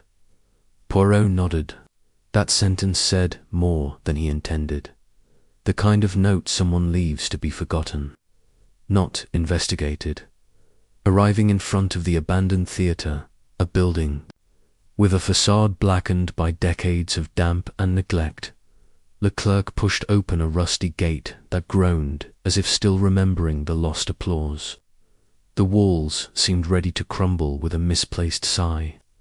Yet there was a reverential stillness about the place, as if every shadow knew there were still secrets to guard. Poirot stopped just before entering. Did you bring the flashlight, Leclerc? Yes, but we won't use it unless we have to. Natural light still reaches us. They entered. The lobby was a graveyard of cracked columns and dusty tin curtains. At the far end, a spiral staircase led to the upper amphitheatre, and behind the threadbare curtain, the stage still seemed to await a play that had never premiered. She was here, Poirot murmured. Clarisse, ... or Héloïse, or whoever she was then. This wasn't just a refuge for women. It was her confessional. He approached a side wall where a few empty frames still hung. One of them had broken glass, and a yellowed piece of paper behind it, almost invisible from a distance. Leclerc reached it first and carefully slid the document out of its dusty enclosure. It was handwritten in barely surviving blue ink. Poirot read aloud, "You can't rehearse trauma. You can only rehearse it until it stops hurting, or until someone else hears it. Anonymous, March 1930. Poirot frowned. It's not an ordinary note. It's a lament, and it's not addressed to anyone in particular, which makes it even more revealing. She wrote this, I'm almost certain. Do you think there's more hidden in here?" Poirot didn't reply immediately. He looked at the empty stage with a detached expression. Then, with slow steps, He climbed onto the proscenium, its boards creaking under his weight. He walked to the center, where a collapsed chandelier lay like a broken heart. He knelt down and felt along the joints in the floor, until his fingers touched something slightly loose. A loose board. Leclerc immediately approached. "Shall we take it out?" Carefully, together they lifted the board, revealing a narrow cavity where a small wooden chest lay, wrapped in black cloth. Poirot took it out and, without speaking, untied the knot. Inside was a collection of objects: a chain with a lyre-shaped pendant, a green-covered notebook, a handkerchief embroidered with the initials M.A., and a folded sheet of paper with a photograph, the same one of the group of women Suzanne Etienne had shown him, but with a different back. Poirot turned it around. In this copy, the written phrase was not the same. It read, "I was all of them, but you were the one I forgot to be." Poirot remained silent. Then he opened the notebook. The first pages were simple musical notations, intervals, tempos, solfeggio exercises. But as the pages turned, confessions appeared in the form of staves, bars furiously crossed out, lyrics added in the margins as if music weren't enough to sustain the memory. On a page near the end, it was written, "Judith mustn't remember. She was the only thing I didn't make. Her existence gave me truth. But if one day she plays this music, it will be because silence no longer protects her." Leclerc looked at him, perplexed. Judith must not remember what? Poirot carefully closed the notebook. What Clarisse was, before she loved her. What she did to survive before she had her. And the handkerchief.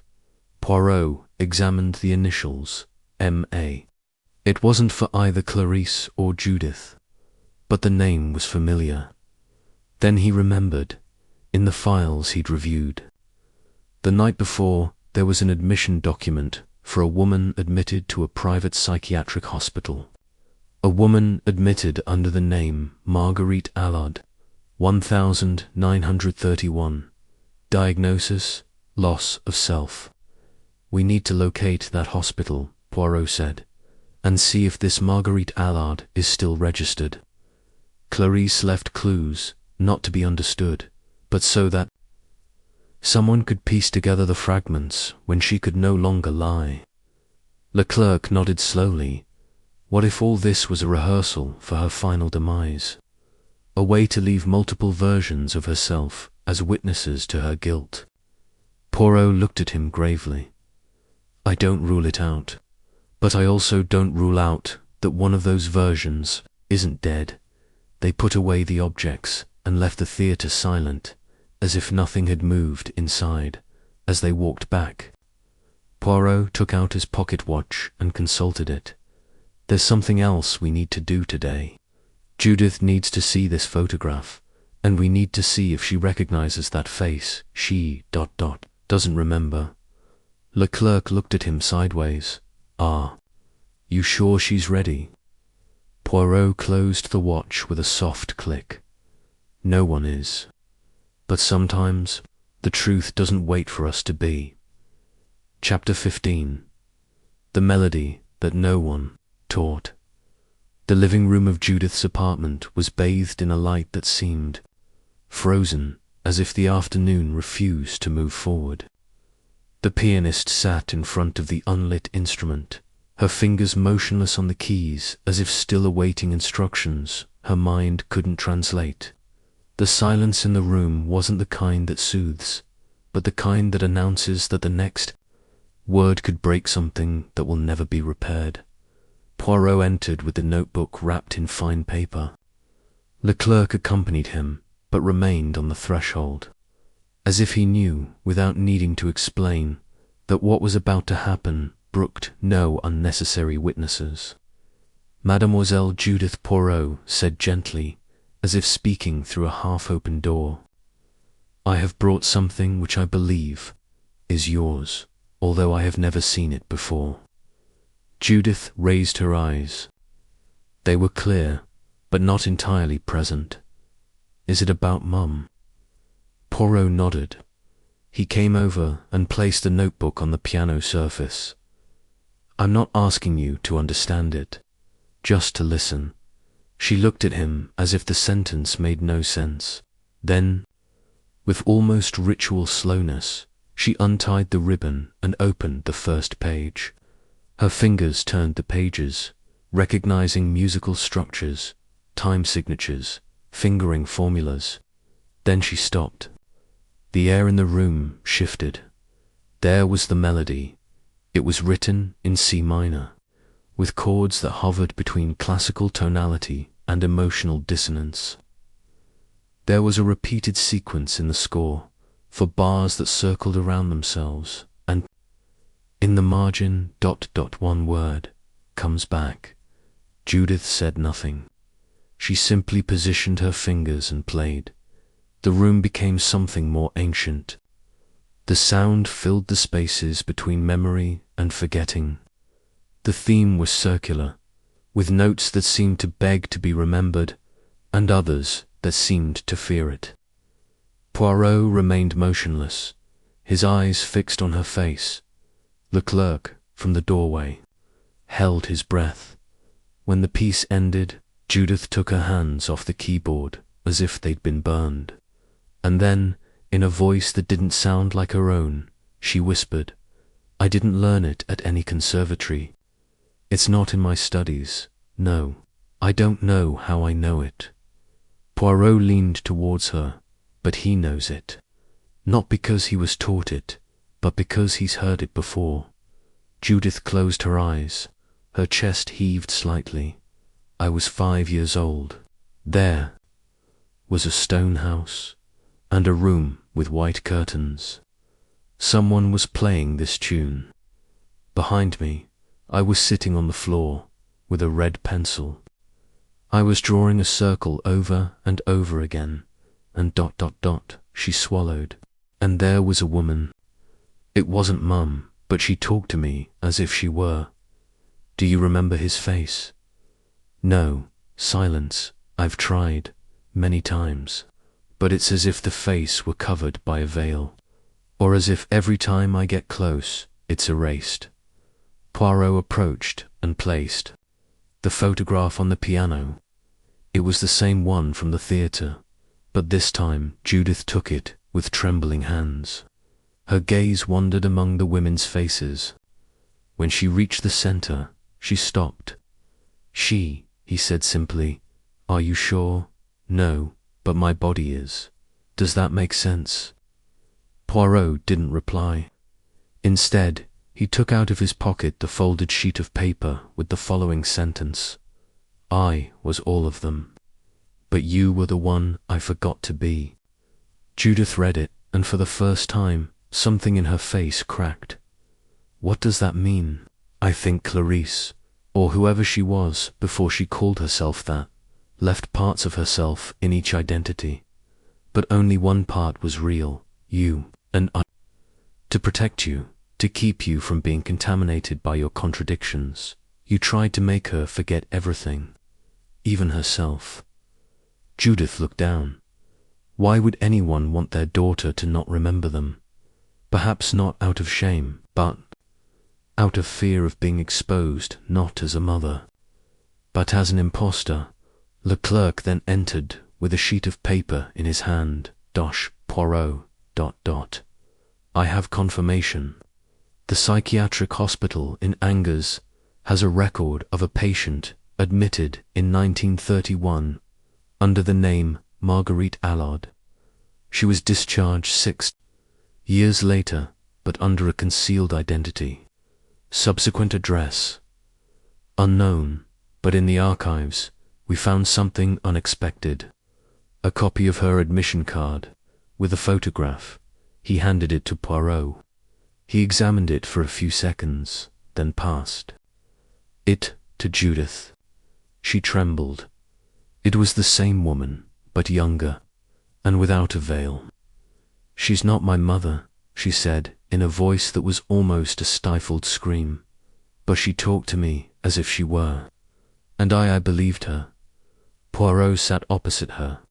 His tone was delicate but incisive.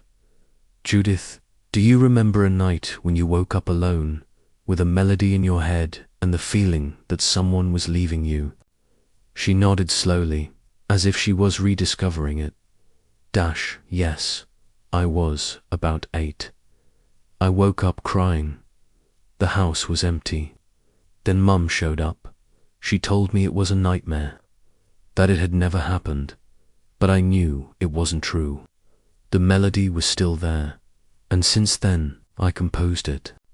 Or so I thought. Poirot leaned back. "You didn't compose anything, you just remembered it. That music is the key, not the door.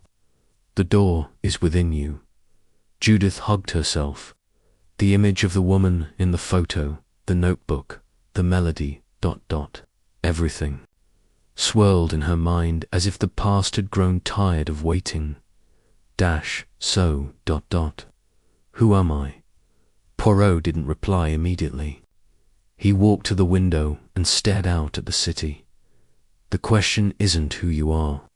It's who decided for you what you should forget." And why? Leclerc intervened, his voice laden with disturbing logic. "And if Clarice wasn't Clarice, then who died in the water? And why was she carrying a sheet of music that only you could understand?" Judith looked up. For the first time, her eyes weren't searching for answers in others. They were searching within. "I don't know if I want to know," he confessed, "but I think I can't not know anymore." Poirot turned to her. "Then we must return to the beginning, to the place where it was all invented, to the place where someone pretended to be a mother and forgot herself in the attempt. And where is that place?" Poirot held Judith's gaze, where the music began and where it first stopped. Chapter 16. The letter never sent. The morning was a peculiar grey, one of those that announces neither rain nor light, only a suspension of time. Poirot's car glided along roads that seemed untravelled in years, skirting silent fields, the engine murmuring as if it too were trying to remember something. Judith was in the back seat, absorbed. She was holding Clarisse's notebook in her hands, but she wasn't flipping through it anymore. She simply held it against her chest, as if it were an extension of herself. Beside her, Leclerc was reviewing for the 4th time the report on the Sainte Marguerite Hospice, the same one that had been closed more than a decade before, but whose mansion still stood. The name resonated like a crack in history. "Are we sure it's there?" Judith finally asked, her voice low. Poirot did not turn his head. "Everything indicates that a copy of the score was sent there 19 years ago, in the name of a certain Madame de Slox, the director, but it was returned without explanation. The envelope was opened, the sheet of paper marked, and then forgotten in the archives of a conservatory in Dijon. Until now." Judith frowned. "Why send her there?" Leclerc replied. "Because the Sainte Marguerite Hospice wasn't just an orphanage. It also had a small healing ward for women admitted under false identities, many of them abandoned by their families. Some had children who were then left there or given up for adoption." Judith said nothing. She just looked down the building, appeared in the fog like an abandoned silhouette from the past. It had rotten shutters, walls that retained traces of ancient damp, and a rusty gate that squealed when Leclerc pushed against it. The sign still hung crooked: Hospice, Sainte Marguerite, Orphanage, and Rest. An elderly gardener watched them from a distance. Poirot approached him, hat in hand, and spoke to him courteously. "Good morning, sir. We've come to speak with Madame Odette Langlois." Do you still live here? The man nodded slowly, as if each movement weighed decades. Third wing, he never left. He said he had to wait for a letter that never came. Poirot and Leclerc exchanged glances.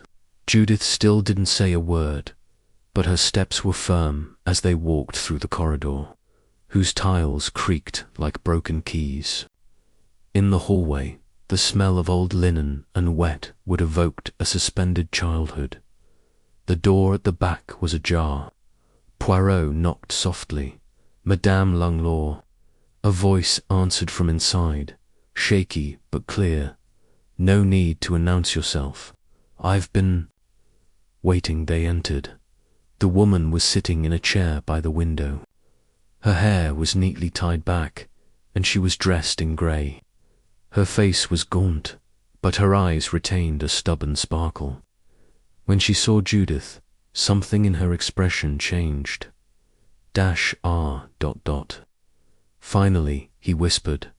Poirot inclined his head. May we sit down? She nodded. Leclerc remained by the door, while Judith moved forward slowly. Madame Langlois, Poirot began gently.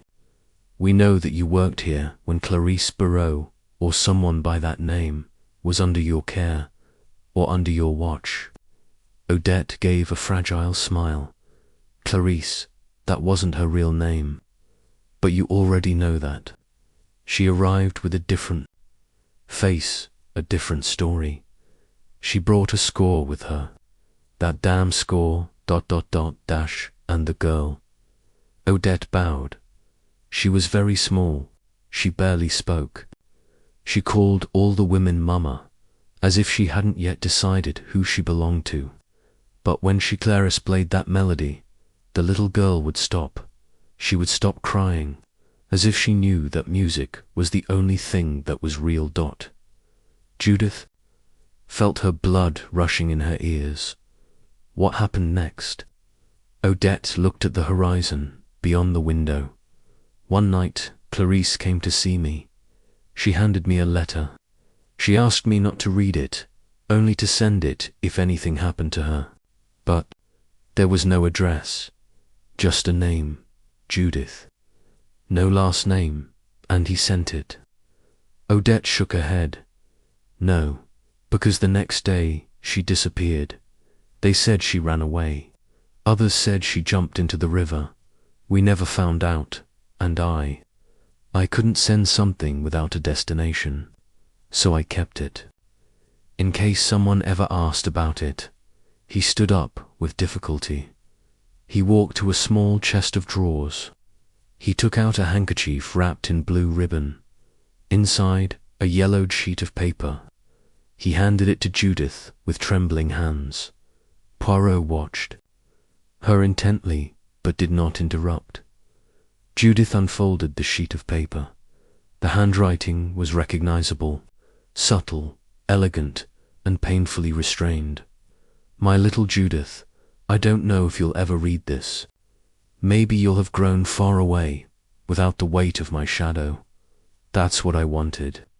Not to save you from me, but from what I was before you. I was born many times, with different names, erased pasts. I always ran away, until you were born. And I knew I'd finally reached a place where I couldn't pretend anymore. I wanted to give you what I didn't have. Silence, music, a childhood without masks. But even that was denied to me. My past wouldn't let go, and I didn't know how to explain to you that the love I had for you was real, even though I wasn't. If you found this letter, it means you've returned to the place where you were forgotten so you could be remembered. Don't search for who I was, just listen to the melody, because in it I put the only thing I didn't invent. My love, Clarice. The paper trembled in Judith's hands. She wasn't crying, but her lips were parted as if something inside her was slowly crumbling, like a note that never quite dies. Poirot put a hand on his shoulder. This letter doesn't solve the crime, but it solves a part of you. Judith nodded slowly. I don't know if she was a mother, but she loved me like one. And maybe that was the most real thing she had. Odette approached. She told everyone she was deaf. She didn't want to talk. She only heard that music in her head. Sometimes, even in her sleep, she mumbled fragments of it. I never asked why, but now I understand. It wasn't madness. It was memory. Poirot took a deep breath. Now we must ask. A difficult question, Mademoiselle Judith. She looked at him, her eyes firm. Which are you ready to find out who denounced Clarisse, who forced her to flee that last time, and who was waiting for her that night at the river? Judith held his gaze. Yes, because if someone decided I should forget. Now I want to know who needed my silence so much. Chapter 17. The Echo of the Fallen Curtain. The afternoon descended with a quiet melancholy over Lyon, enveloping the city in a silence filled with foreboding. In the heart of the old quarter, a small, uninhabited theatre lay among alleys forgotten by time. It was called the Blue Curtain, although the curtain had lost its colour years ago. There, on the dusty stage where Clarisse had once performed under another name, Celeste Moroni, according to the old programme Leclerc had found in the city archives, Poirot was preparing the final scene of his own performance. The truth, he had asked that not all the lights be turned on, just one spotlight overhead, over the centre of the stage. The rest would remain in semi-darkness, as if the theatre knew that what was about to be heard belonged more to the realm of ghosts than to the living. Judith, sitting in the fourth row, didn't speak. Beside her, Leclerc stood like a marble figure. A few meters away, the guests saw suspects, as the case may be, were beginning to arrive. First came Madame Rouvière, the former director of the conservatory. Then came Bernard Roche, Clarisse's old friend and current coordinator of the National Music Archive. Behind her came violinist Jules Menard, who in his youth had shared the stage with Clarisse under her stage name. And finally, with a firm step and a closed expression, came Marianne Barrault, the official daughter. Everyone took their seats in front of the stage, unsure why they were there. Only Marianne remained standing, arms crossed. Poirot appeared on the scene as if responding to an invisible summons. He wore his coat buttoned to the neck, and a neatly folded blue handkerchief was in his pocket. His voice rang out clearly. My friends, thank you for coming. I know many of you still don't understand the reason for this ... meeting. But if you'll excuse me, tonight isn't about explanations. It's about allowing something that has been silenced for almost 2 decades to speak. Marianne raised an eyebrow. Silenced? Or simply forgotten? Silenced, Mademoiselle Poirot corrected calmly, because when something is forgotten, it's usually through carelessness. But when it's silenced, it's because someone was afraid of what might be said. He paused. This theatre witnessed the final days of a woman who hid behind many names. Celeste Moroni, Clarisse Barrault, even an Roche in some forged documents. But beyond the name, she was a woman carrying a secret, one that wasn't hers alone, that of a daughter. Judith looked down. Madame Rouvière spoke. Uneasy, are you suggesting that Clarisse had a daughter out of wedlock, and that daughter was hidden? Poirot nodded. Exactly. And she was hidden not for fear of scandal, but because there were those who wanted that girl to never know her origins. Because that girl she looked at Judith was living testimony to an uncomfortable truth, and a potentially destructive one. Marianne turned round, her face flushed. Are you implying that Judith is Clarisse's daughter? I'm not implying it. I'm stating it." There was a muffled murmur in the room. Marianne walked toward the stage. "That's a lie. My mother had no other daughter. I'm her only heir." Poirot stood his ground. "Are you sure about that?" "Absolutely sure that Clarisse, your mother, didn't live in constant fear. That she wasn't hiding something, even from you." Marianne swayed slightly. Le clerc, standing to one side, watched her every nervous twitch. Poirot continued. "Clarisse ran away several times. She changed cities, identities, circles. But she never stopped composing. She always carried the same melody with her, a secret variation on an unfinished piece, an emotional code. She wrote it for her daughter, whom she couldn't name." He approached the edge of the stage, and that daughter, Judith, didn't know she was, because someone erased the evidence. The birth certificate disappeared. The records at the St. Hospice were altered, and most disturbingly, someone filed an anonymous tip that prompted Clarisse's final escape, the one that ended in tragedy. Madame Rivière spoke, visibly nervous. "Do you have proof of that claim?" Le clerc stepped forward and lifted an envelope. He opened it and took out a document. "We found the letter in the sealed files of the Department of Justice. It was signed with the initials M.B. The complaint alleged that Clarisse Poirot was involved in fraudulent activities and identity theft, which endangered the conservatory." Vague language, but effective. Marianne stood up again, her eyes wide. "That can't be. The handwriting matches." "Other notes you've written," Poirot added, showing an enlarged copy. "But we're not going to accuse you without hearing you." "I only ask one thing, mademoiselle. Why?"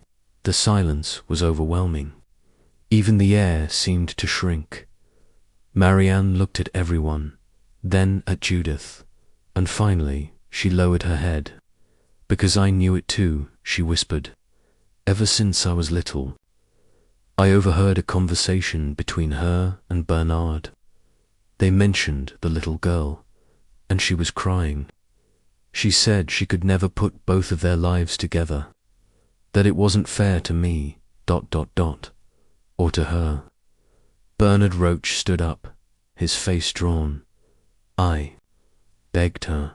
I told her to tell the truth, that girls could grow together, that love multiplies, but she, she didn't know how to divide herself." Marianne kept talking, as if each word emptied her. "I couldn't bear the thought of not being unique, of having lived as the chosen one, when perhaps I was only the visible one. And when Judith reappeared, by accident, at a summer workshop, I saw her face. It was like Clarisse's. I couldn't bear it. That's when I wrote that letter. I thought if I pushed her away again, everything would calm down."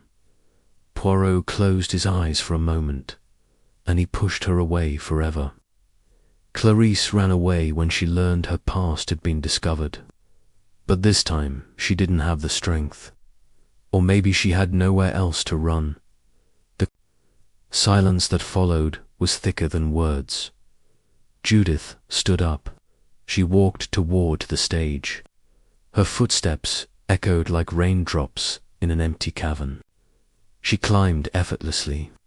She looked at Marianne. "I don't hate him, just a question." Marianne did not speak. "Did you save the music?" Marianne nodded slowly. She took a carefully folded sheet of paper out of her bag. She unfolded it. It was the original score, with pencil notes in the margins, an invisible dedication. Poirot took it with gloves, as if touching a locket. He held it up to the light. The nameless melody, a mother's last language. This score was submitted to a jury, under a pseudonym a month ago, and it won the competition. The work will be performed in Paris next month. Its official title, Variation for a Forgotten Name. Judith closed her eyes. Nobody is forgetting it. Poirot looked at the assembled audience, then at the curtain, and, now, Mies, Amos. It's time for me to fall. Chapter 18. The Last Note. The rain returned to Lyon like an ancient sigh, gently tapping the windows of the Sainte Marguerite Hospice. Judith crossed the threshold without a coat, as if the rain didn't touch her. Her footsteps echoed on the mosaic of the hallway, just as they had years ago, when she had no name, only a number embroidered on the fabric of her uniform. The rooms remained empty that afternoon. The boarding wing, now unused, smelled of damp, wood, and uncleaned past. But Judith wasn't looking for ghosts. She was looking for a place. Room number 9. He found it just as he remembered, narrow, with a small high window and a rusty iron bed. But on the wall, where only a crucifix had once hung, someone had left something else, a reel-to-reel recorder. The device seemed out of place, old but well maintained. Beside it, a sealed envelope with yellowed paper for Judith. Only when you know the truth. The handwriting was clear. He recognized it by the firm curls of the letters J and C. With trembling hands, he placed the tape in the player, adjusted the reel, and pressed the switch. A brief click, then silence, and then the voice. Judith, if you're listening to this, it means you've finally reached the threshold, that you already know or sense that you were loved long before you knew who you were. Clarice's voice was deep, soft. It hurt to hear it. I didn't know how to be a mother without destroying the life I'd created in my lie. With Marianne, I lived in the light, and with you, I lived in the music. Every night I spent away from you. Every city I fled to, I did so knowing I could never bring the two worlds together without breaking them. Judith sat up slowly in bed. She wasn't crying. She listened as if her entire childhood was being rearranged with each syllable. Your father was a pianist. Not a famous one, but he played as if he'd lived 1,000 years. By the time I knew you were on your way, he was gone. Not out of cowardice, but out of promise.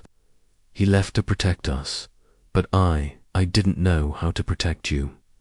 A pause, then a few timid chords. This is your music, Judith. It has no name, because you were the name I forbade myself to speak. It is my confession, my consolation, and my farewell. And then the melody began. First, a solo piano, melancholic but clear, like a hopeless dawn. Then, strings strung together, like loose threads, stitching an invisible veil. And finally, a voice. Clarice's voice, singing a barely audible line. Where the river is silent, the name I did not speak flourishes. Judith lowered her head, pressed her palm against her chest, and listened to everything. Every last bar, 2 days later, in Paris. The Théâtre du Palais was dressed for the occasion. Golden curtains hid an orchestra tuning up, and the seats were filled with critics, composers, music lovers. And in the front row, Hercule Poirot, Dot to his left, Judith to his right. Leclerc in his hands, Poirot held the evening's program. Under the title Variation for a Forgotten Name, appeared a credit that hadn't appeared in the previous version. Original composition, Clarice, Barodressation and curatorship. Judith Maroney. The audience fell silent when the orchestra began. Judith wasn't looking at the stage. Her eyes were closed. But Poirot watched intently every gesture of the conductor, every bow on the string, Every breath before a change of tempo. It was a farewell, yes, but also a welcome. Music that didn't seek to console, but to remember in the end. When the last note dissolved like a mist among the seats, no one applauded immediately, because no one wanted to break that silence. It was as if everyone knew they had just witnessed something that didn't belong in this world, until one person, an elderly woman in the second row, stood up, and then another and another, until the entire theatre was applauding, standing in tears. Poirot turned his face towards Judith, who remained silent. "She's beautiful," he said softly. "I don't know if I was ever a daughter," she replied, "but now I know I was a song." That evening, Poirot returned to the hotel with an unusual lightness of step. Leclerc followed him, still processing the ending. In the elevator, they remained silent, and in the fifth-floor hallway, before saying goodbye, Leclerc paused. "Monsieur Poirot, do you think Marianne deserves forgiveness?"